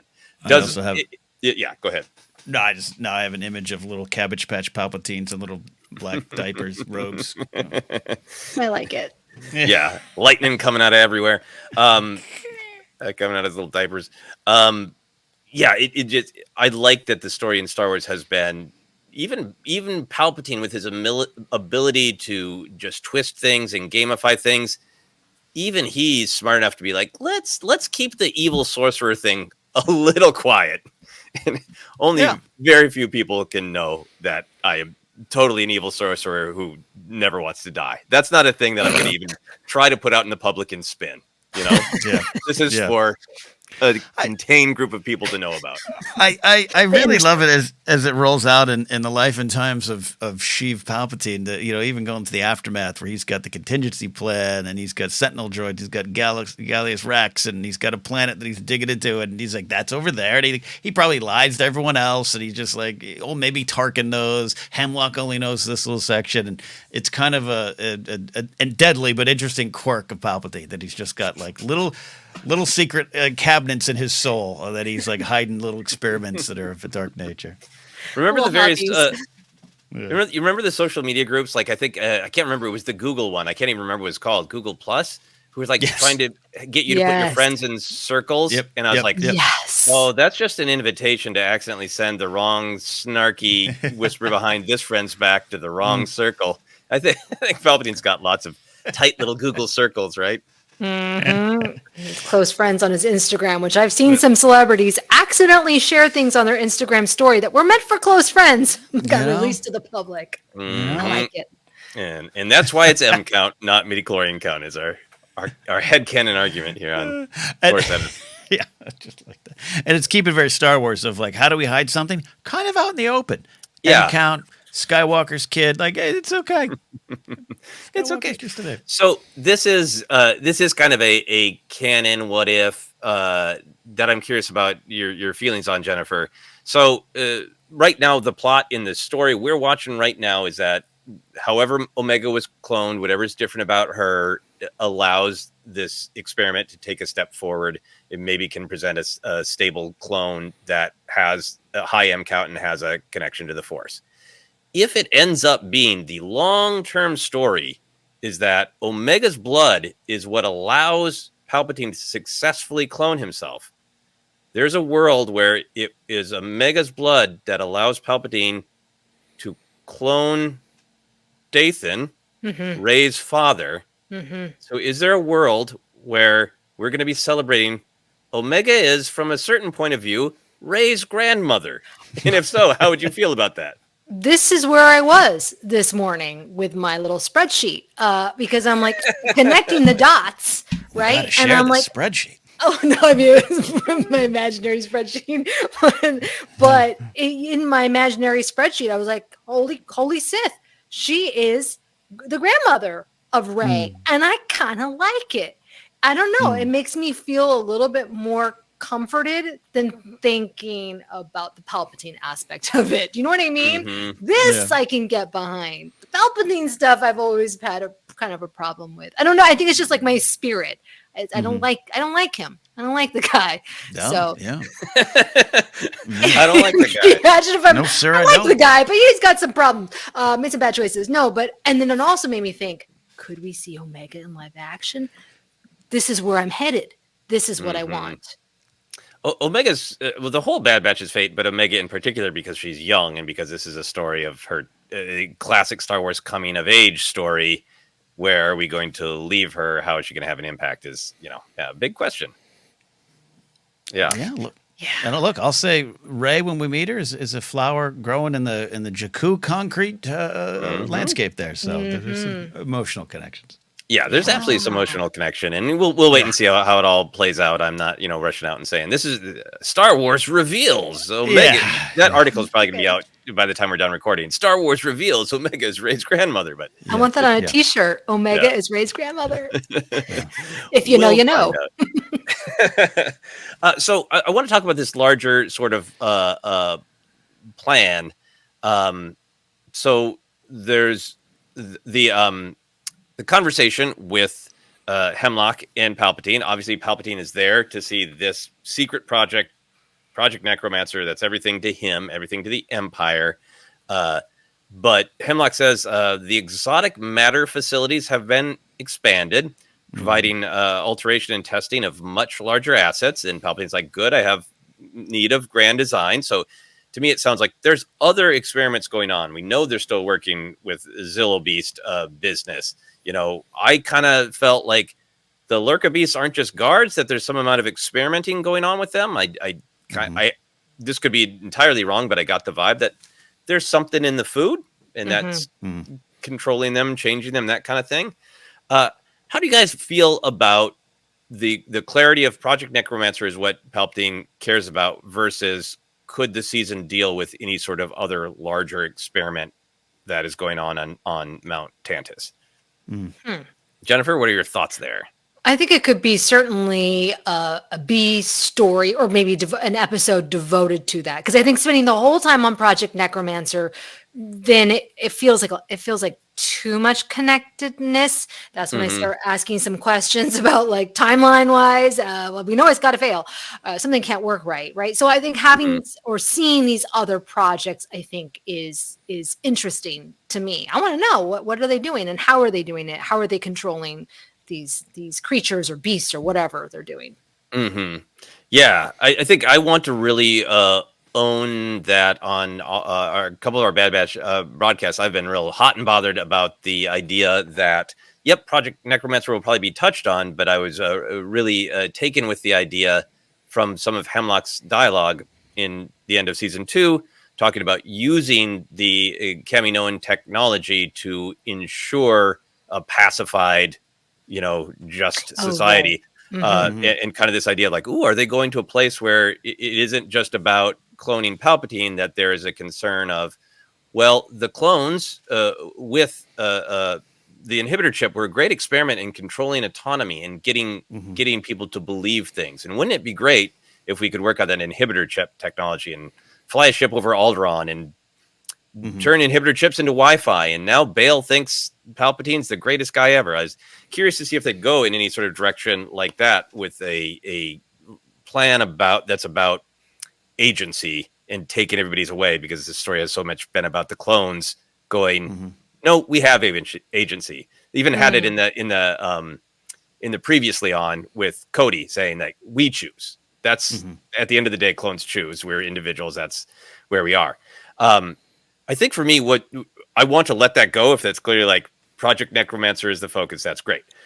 But what it leads me to think about is I want a victory for the Bad Batch, for Omega, and also for the clones as a whole. So whether it's they stop some other big plan coming out of Mount Tantus, or they just set Project Necromancer back, I really want whatever's happening on Mount Tantus to be foiled by the clones. Ken, how do you feel about like the narrative needs of whatever the plan is? Yeah, I was with you on when you initially said that, and we've brought it back in getting ready for season 3 of just thematically. I want something that connects to the heart of the show, and the plight of the clones and the future of the clones is definitely part of that. And we got 3 seasons to wrap up the adventures of Bad Batch. I'd love to have in that what you describe as a win, the victory for them over this. Obviously, it could still happen, and obviously, I think we're going to find out a little bit more what this means. And if it's just simply as they don't want Omega to be part of that, and that's where all roads lead to. I think I'd be excited by that as well. But it's what I do like about it is it speaks to right now, at least what potentially is on the plate, is it does speak to. It is truly about Palpatine also believing in his own power, not just wanting to keep it, but maybe he can, it's not he needs chemtrails dropping, fluoride into the water or something to control the masses. It is, I can do this myself. I just need myself. Could be. Could be. Yeah. How do you feel about the clones kind of having a win by the end of the story, Jennifer? I think it's crucial. I mean, they can't end it without that. That'd be so horrible, a horrible way to end the show. But I think that I was surprised that they introduced the Project Necromancer and the Palpatine showed up so early on this season. I was expecting him to show up later on. So I think that it will be interesting. I do think, like I mentioned, we're going to see these kind of side projects. Necromancer will still be kind of going on in the background. It will be building up. There'll be a lot of failures until the very end where our Bad Batchers triumph ultimately. Yeah.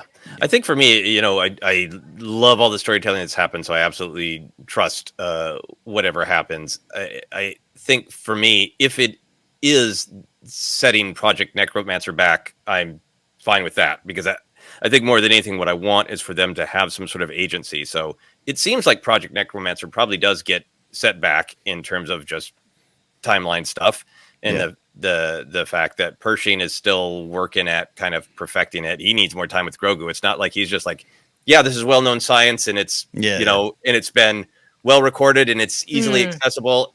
In the Mandalorian era, many years later, people are still trying to get this figured out. So for me, it would be a fine victory if the clones basically took out Tantus and set the project back. I think what I want is, this has been a story about the Bad Batch, so I really want to know exactly what happens with those clones. But with having Rex there, having Cody there, having Echo make the argument that our mission should be, we can't take the Empire out yet, but our mission should be, we the clones matter, and we're going to go rescue all of our brothers, and we're going to find a happier life for our brothers. I think because the scope has been blown up to the fate of the clones, that I want a really happy ending, not a happy ending. I want a victory for the clones to sort of retire on as a whole. Like, this is the last big story, right, of the clones. Yeah, and obviously we know some of them end up, homeless, asking Kenobi for money, and that's a tragedy and all that. We know Rex goes on, but I want an ending of the overall story. Yeah, I agree with that. All right, any other thoughts about Project Necromancer or other business on Mount Tantus?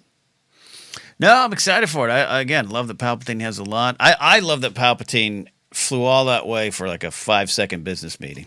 and didn't and leaves and doesn't say, let's have lunch. Doesn't have a hemlock, take him to dinner. Nothing. He's just in and out. In and out. The whole thing has this energy of nobody was prepared for it. Like Palpatine just woke up and he's like, I want to see them clones. Yeah, Mhm. yeah. And everyone just had to hustle to make it happen. Yeah. Other bits of little canon business, Roland Rand and the Deveronians and the Pikes and all that business was from that first season episode called Infested. What did you guys think of? Obviously, there was a plot point there of Hunter and Wrecker tracking down information, but did you feel like these were characters that we might be spending more time with and where things are at with criminal syndicates in this era? Ken? It's possible. It reminded me of, that stuff is still going on. It's still going strong. We know we got Fennec Shand and Cad Bane on the way, so there's something to it. And anytime, Lady Durand, Roland Durand, and the Pikes involved, it's got deeper ramifications. So it could just be, like I said, part of a fun way to get a plot point across. But I don't think we're definitely not done with the Star Wars underworld here. Yeah. That scene with the bridge was just so great and palpable too, of just like you are literally standing on something that can disappear any second. Jennifer, how did you feel about the appearance of the crime syndicate subplot and whether that might continue a bit? I loved it because it was Angelica Houston. I got really distracted. I'm like, I know that voice incredibly well. I had to Google it. I'm like, Angelica Houston, which makes me think, you have Angelica Houston. You're going to have her to bring her back. You can't just use her that sparingly. Like, right? Come on. It did feel like they were putting her over as a character, right? To be like, she's a power player. She's a threat. She's someone who's going to be an ally or a problem for our heroes. Yeah. Later on. Mm-hmm. Yeah. Love it. I was wondering too, like, I know they, that team brought her for Star Wars Visions Volume 2. Someone just go, hey, could you mind coming down the hall recording some other lines? Seriously. That's amazing. Awesome. Last bit of canon stuff for me. It was great to see that the Slithervine beast that they're experimenting with ended up having kind of a relation to the Sarlacc in the Vixis from Umbara that we see in the Clone Wars. Star Wars just loves organic tentacle things that got a big creepy mouth. Ken, other than being utterly disturbed by the Slithervine beast, any other thoughts? Completely disturbed. Jen, you said earlier, it reminded me a lot of the Upside Down in Stranger Things season 1, and I was terrified of that stuff. I had to watch it with the lights on at 2:00 on a Saturday. I get easily scared of things, and it made me think. If we sometimes get asked that question on ForceCenter live chats or something like, if you were in the world, what would you be? I'm like, I would be working at Dex's Diner in Coruscant because there's no Slithervines or anything like that out in the world. No great moths coming to get me, other than something cooking in Dexter soups. Yeah. Jennifer, did you like the Slithervine having any sort of relation to previous beasts, or did you want it to be more unique, or what were your thoughts? Oh, I loved it. I just loved all of that because it was terrifying. And again, I was like, this is a animated show, but I was actually a little nervous. Give me more. Very effectively creepy, rather than just a beast of like, it's everywhere and it was cruelly mutated. Yeah. And the way the kids sell it is great. Of like, it's not agitated yet. Like, it isn't. Final thing that I wrote down is just the Emperor's Royal Guard really popped for me. Seeing those classic, that classic look. And I had that brief, hope. Was like, is this the time that in, on-screen Star Wars, we really see an Emperor's Royal Guard have to fight? Yeah. I agree. I'm still hopeful for that. Yeah. Any other canon thoughts? I was highlighting, you got Emperor. We've seen it before. But we got the Emperor. You got Hemlock, a new villain. You got the Royal Guards. You got clone commanders from like video games. You got clones. You got prequel Star Wars mixing with the original trilogy. What a wonderful just tableau of a lot of different areas, including now Project Necromancer perhaps taking us forward to TV, to streaming, into the sequel trilogy. So a lot of fun there. Final big note for me. I do love the line, and we shall soon see if the Emperor is as understanding as I am. Which makes me think of the Emperor is not as forgiving as I am. And I just love that maybe Palpatine even has this as a written rule for his leaders, that always, make them wonder if I have any empathy. You got to do that. I don't know. The Emperor isn't as nice as I am. Just like use it as a sense of power. I love it.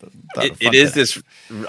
He must have like this weird good cop, bad cop seminars. Like, treat them as awful as you can imagine, and then float the idea that you're nicer than me. That'll keep them in line. Yeah. Any other canon thoughts, Jennifer? No, I loved it all. Excellent. We always like to celebrate not only the big ideas of Star Wars, but just the fun stuff, the action, the comedy that keeps us all coming back as well. So, Ken, did you have any favorite action moments in these 3 episodes? Sure. A lot of action all the way through, but I like to focus on some little things. There was, I say, now let's say, tossing the blood away. Discarding it is a bit of action. It's heroic action needed. So I enjoyed that. We can talk more about it. But Omega stealing the pad, crushing what I called the jerk droid. It was a lot of fun for me, too. Yeah, I think there wasn't a lot of very traditional Star Wars action in that first episode, which I'm fine with because it's the tension builds up to those moments of action, and I don't need a big set piece like it's a movie. The dropping the box on Jerk Droid KX-91 was great because it surprised me. I thought she was going to release the hounds. Yeah. So it was a good surprise to have the classic Star Wars move of crush a droid with a large object from above. Nobody would be proud. Jennifer, do you have some action moments from any of the episodes that you enjoyed? My favorite is not really action, but is more tension, which is her stealing the, like I said, the hay or straw, whatever it is, wondering what is she up to, and just really, when she puts that like chicken nugget thing like in her mouth and lifting her little box, her little toolbox thing. I just thought that was so, what a reveal! It's for her doll, and all this suspense that I had built up in my mind was something that was so tender, brilliant. Yeah. I related to. Go ahead, Ken. No. Go. Big thought there. I was just going to say I really related to how she needed to adjust the ear because my Indiana Jones action figure kept falling over last night, and I had to really spend a lot of time adjusting his leg. So I felt just like Omega. See, that was very important, Ken. What do you have to say? No, earlier in the show, Jed, you talked about something that we've definitely celebrated on Bad Batch of just like the animation, not just beautiful, but you're able to do a lot more. And this is the advancement of technology, which is sometimes scary with AI being what it is. Where will we be? But that I was trying to think while you were talking. I was like, there's one moment that I was just like, yeah, God, I love this just in terms of acting. And it's her with the chicken nugget in her mouth, and just kind of it just was so, it's beyond anything that I grew up with thinking animation was. And I love 2D, and I love the classic stuff, and I love the progression of this art form. It was a great little moment for all that. Yeah, absolutely. For me, some other action moments in the other episodes. You mentioned it, Ken, but the Slither Vine attack, the initial one, is like, that's just some great Star Wars action, and I love it anytime that Hunter or Wrecker uses their knives. But that moment where what looked like it's just this big flapping tentacle became this little guy with legs and nothing but legs and teeth. It is what creeps me out about our actual organic world when you watch like a Planet Earth special and you learn about zombie ants with fungus growing out of their dead bodies and animating them yep, that's that vibe. Super creepy. Yep. Love it. It's also why you don't go in water. Don't go in water unless you can see the bottom, kids. That's my lesson. Yes. Also, another thing to do, be careful about in the ocean is be careful if there's a giant mouth wanting to eat you. I love the explosive circling the teeth of the monster. That whole kind of classic. That was a little bit more of a set piece. It had the heroism of the kids came for the clones. We're getting dragged down, and the idea of like all of our explosives. The whole crate was great over the top, but then the wonderful tension but we need one to set it off. And the circling the teeth was like that. Like, did you make the pool a shot or not? Kind of thing is really great. Yeah. It reminded me when I was a kid, my grandparents had a pachinko game. If you've ever played that or been familiar with that, you launch the little metal balls and they bounce down and slowly they'll maybe get into like a flower or something. And that was, I was thinking of that moment. It was like, ging, ging, ding. Is it going to boom? And the flower opens up and explodes. I love it. It's beautiful. Yeah, beautiful. Great sound design. Yeah. I also, in the final episode was much more action packed. So I have a couple from there. And do you have some thoughts from the final episode? No, there's a lot of more traditional action, great gunfights we can talk about. I put down the note of the Emperor arriving is action as well. Anytime the Emperor arrives, a lot of action, a lot of flying, a lot of lining up, a lot of power on display. Yeah. Mhm. Jennifer, any moments of action from you in the third episode? Yeah, I mean, the whole thing was just one action thing. Even if it was like you're saying with Palpatine, it's just like, ugh, I'm on the edge of my seat. What's going to happen? That's how I define action for me, right? The intent So of this was to pick out actual beats of like Star Wars set piece action, but I think that's the Bad Batch is different because that's what we're responding to is the tension rather than the sort of release of it in the actual action moments. right, right. Yeah. For me, I really like that individual moment where Crosshair has already taken down the droid, but it's his like cynicism and paranoia that he casually shoots the droid one more time once the droid is already down. Yes. It's got to stay down. Yes. They did a great buildup of what other beast is out there beyond the shield rays that doom that even though the Lurka hounds can't stand up against. So I did like the reveal of the Dryax and those images of that weird creature being jumped on by the Lurkas and throwing them away. That was all like real King Kong stuff of they venture into the wilderness and are afraid of the monsters themselves, but if they get lucky, the monsters will attack each other. It's like real classic kaiju King Kong stuff that I really enjoyed. Absolutely. Always a bigger fish, huh? Yeah. Final one for me is I loved it when Crosshair slammed that one clone commando. That whole kind of fisticuffs fight, it felt like again Crosshair's not what he once was. But when he slammed the clone commando's helmet into the wall, and the lights did the blink out before they went all the way dark. Yeah. I really love celebrating those moments because I just imagine some storyboard artist or some animator along the path of like, yep, I got the basics of the fight, but can we slow it down for just a beat for their light to blink? That it becomes such great flavor that makes action not just feel the same to me. Yeah, it's so video game like. Time to go back to the lobby and start again with the clone commander there. Yeah, exactly. We also like to talk about comedy, whimsy, weirdness. Ken, any moments of levity that you enjoyed? There wasn't as much here. I don't. Well, it was much, but there's always some to find. I mean, I think Batcha, the Lurker Hound itself, she was whimsy and wonder buried beneath it all there. I choose that. Look, Gonky coming back. Gonky being on Wrecker's back is its own kind of comedy. And Blaster Beam Sting, great line from Wrecker. That's a T-shirt waiting to happen. Blaster Beat Stick. Yeah. Yeah. Oh, I wrote it as Blaster Beam Sting, but maybe I read it wrong. Well, now I want a shirt of both. Oh, they're both good. Maybe I wrote it down wrong. I thought he said Blaster Beat Stick Kid, which is like a great. He might, yeah. That's hilarious. Jennifer, any moments of whimsy or weirdness or comedy that you enjoyed? I loved the Batcher in the moonlight because when I was hearing the sounds, I'm like, oh no, Batcher's goner. Yep, that's Batcher being torn to shreds, right? And then we see that shot with the howling. That was I don't know how to describe it. It was just fun. It was just something fun and kind of it made me chuckle. Yeah, a little bit of hope. It is a beautiful shot, and it is to me. I just really took it as Hemlock is not correct. That she made him weak by socializing him, by domesticating him. And instead, he's out there howling at the moon naturally. And we see that fear pass over Omega's face, which is, I think, exactly the fear the audience was feeling that the end of this would be Batcher being ripped apart. Would be terrible. I love the line that Omega said to Batcher in the first episode. You need to run away and try not to bite anyone. Very kind, very good parenting. In the second episode, when they walk into the cave, Wrecker says, "Quite a place you got here," which I thought was a great bit of comedy about three children living in a cave. He'd enjoy Yellow Jackets. I like Wrecker always. Anytime he walks, he's concerned about the home vibe. He wants a good home vibe. Yeah, absolutely. Going back to the beginning, he liked their place that they got to stay in Tapoka City. That was their place.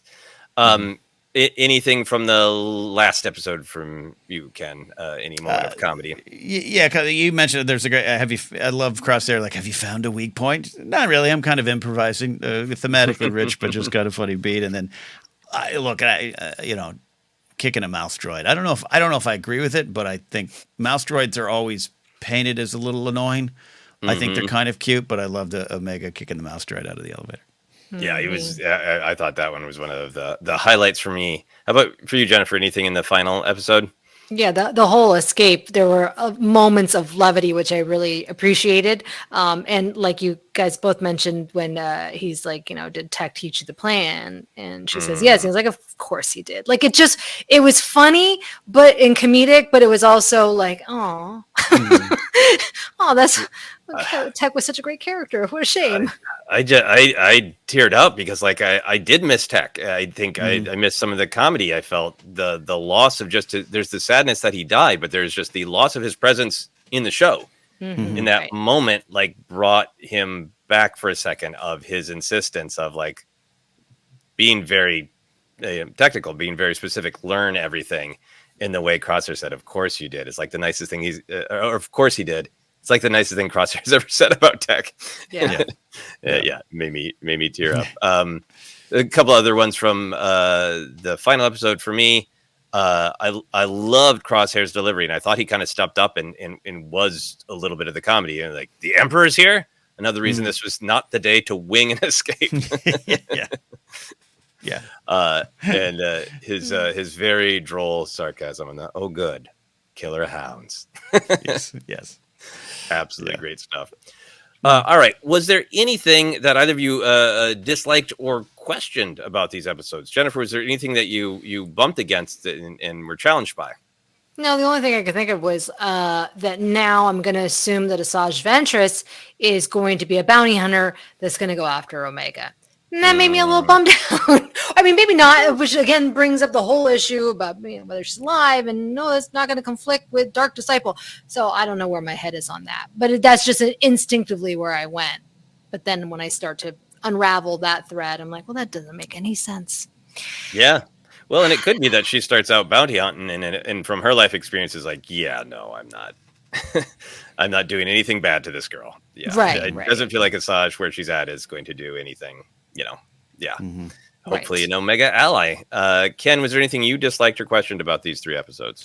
Definitely didn't dislike anything about these episodes, the writing, the execution of the ideas. I think these are 3 wonderful episodes and an ongoing show that we absolutely love. The question, I don't want to be a wet blanket or pouring water on the fire of I'm questioning exactly how far they're going to take Project Necromancer to the connections, and will, if it stops short of what people might want, is that going to be? And I'm not. This isn't about I'm worried about the discourse, but it's just like I was in my head a little bit about that. I was both excited. I'm excited, but also like, okay, all right, let's see where we're going. But I absolutely trust this team, and that's what we've said pretty much from the start here. Yeah, no, I think I had a little bit of anxiety about the Project Necromancer as well, of like how much of this story is being told. There's a part of me that feels like we have been nibbling around the edges of this story in Star Wars storytelling for many years. So there's a part of me just like, just show me. Just do it. Yes. What's you got there? What's going on? Let's lay this down. Let's get this figured out. And I hope, regardless of whether it's significant to the overall arc, I would really love to see some of the other projects, because it's just it's fun. Yeah. It's fun, great, weird fantasy storytelling of what all creepy, weird, awful things they're trying to do, like creating the Slithervine monsters. And I do want the Zilbeast follow up of whatever comes of that, and all that storytelling.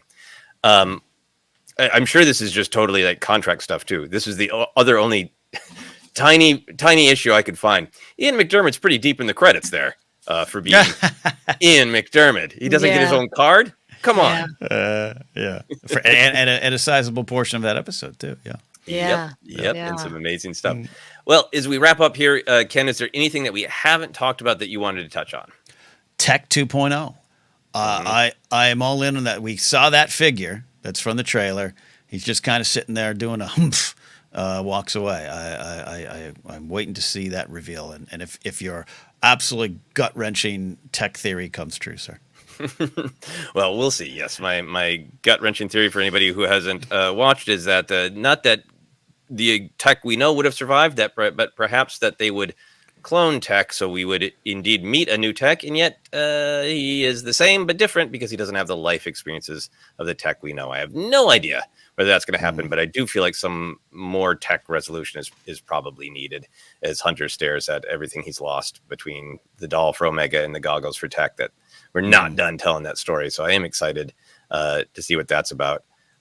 Just a tiny detail of design that I loved. We've been seeing Deveronians since the very beginning, as you covered well, Jennifer, in your Jedi Beat about the Cantina aliens.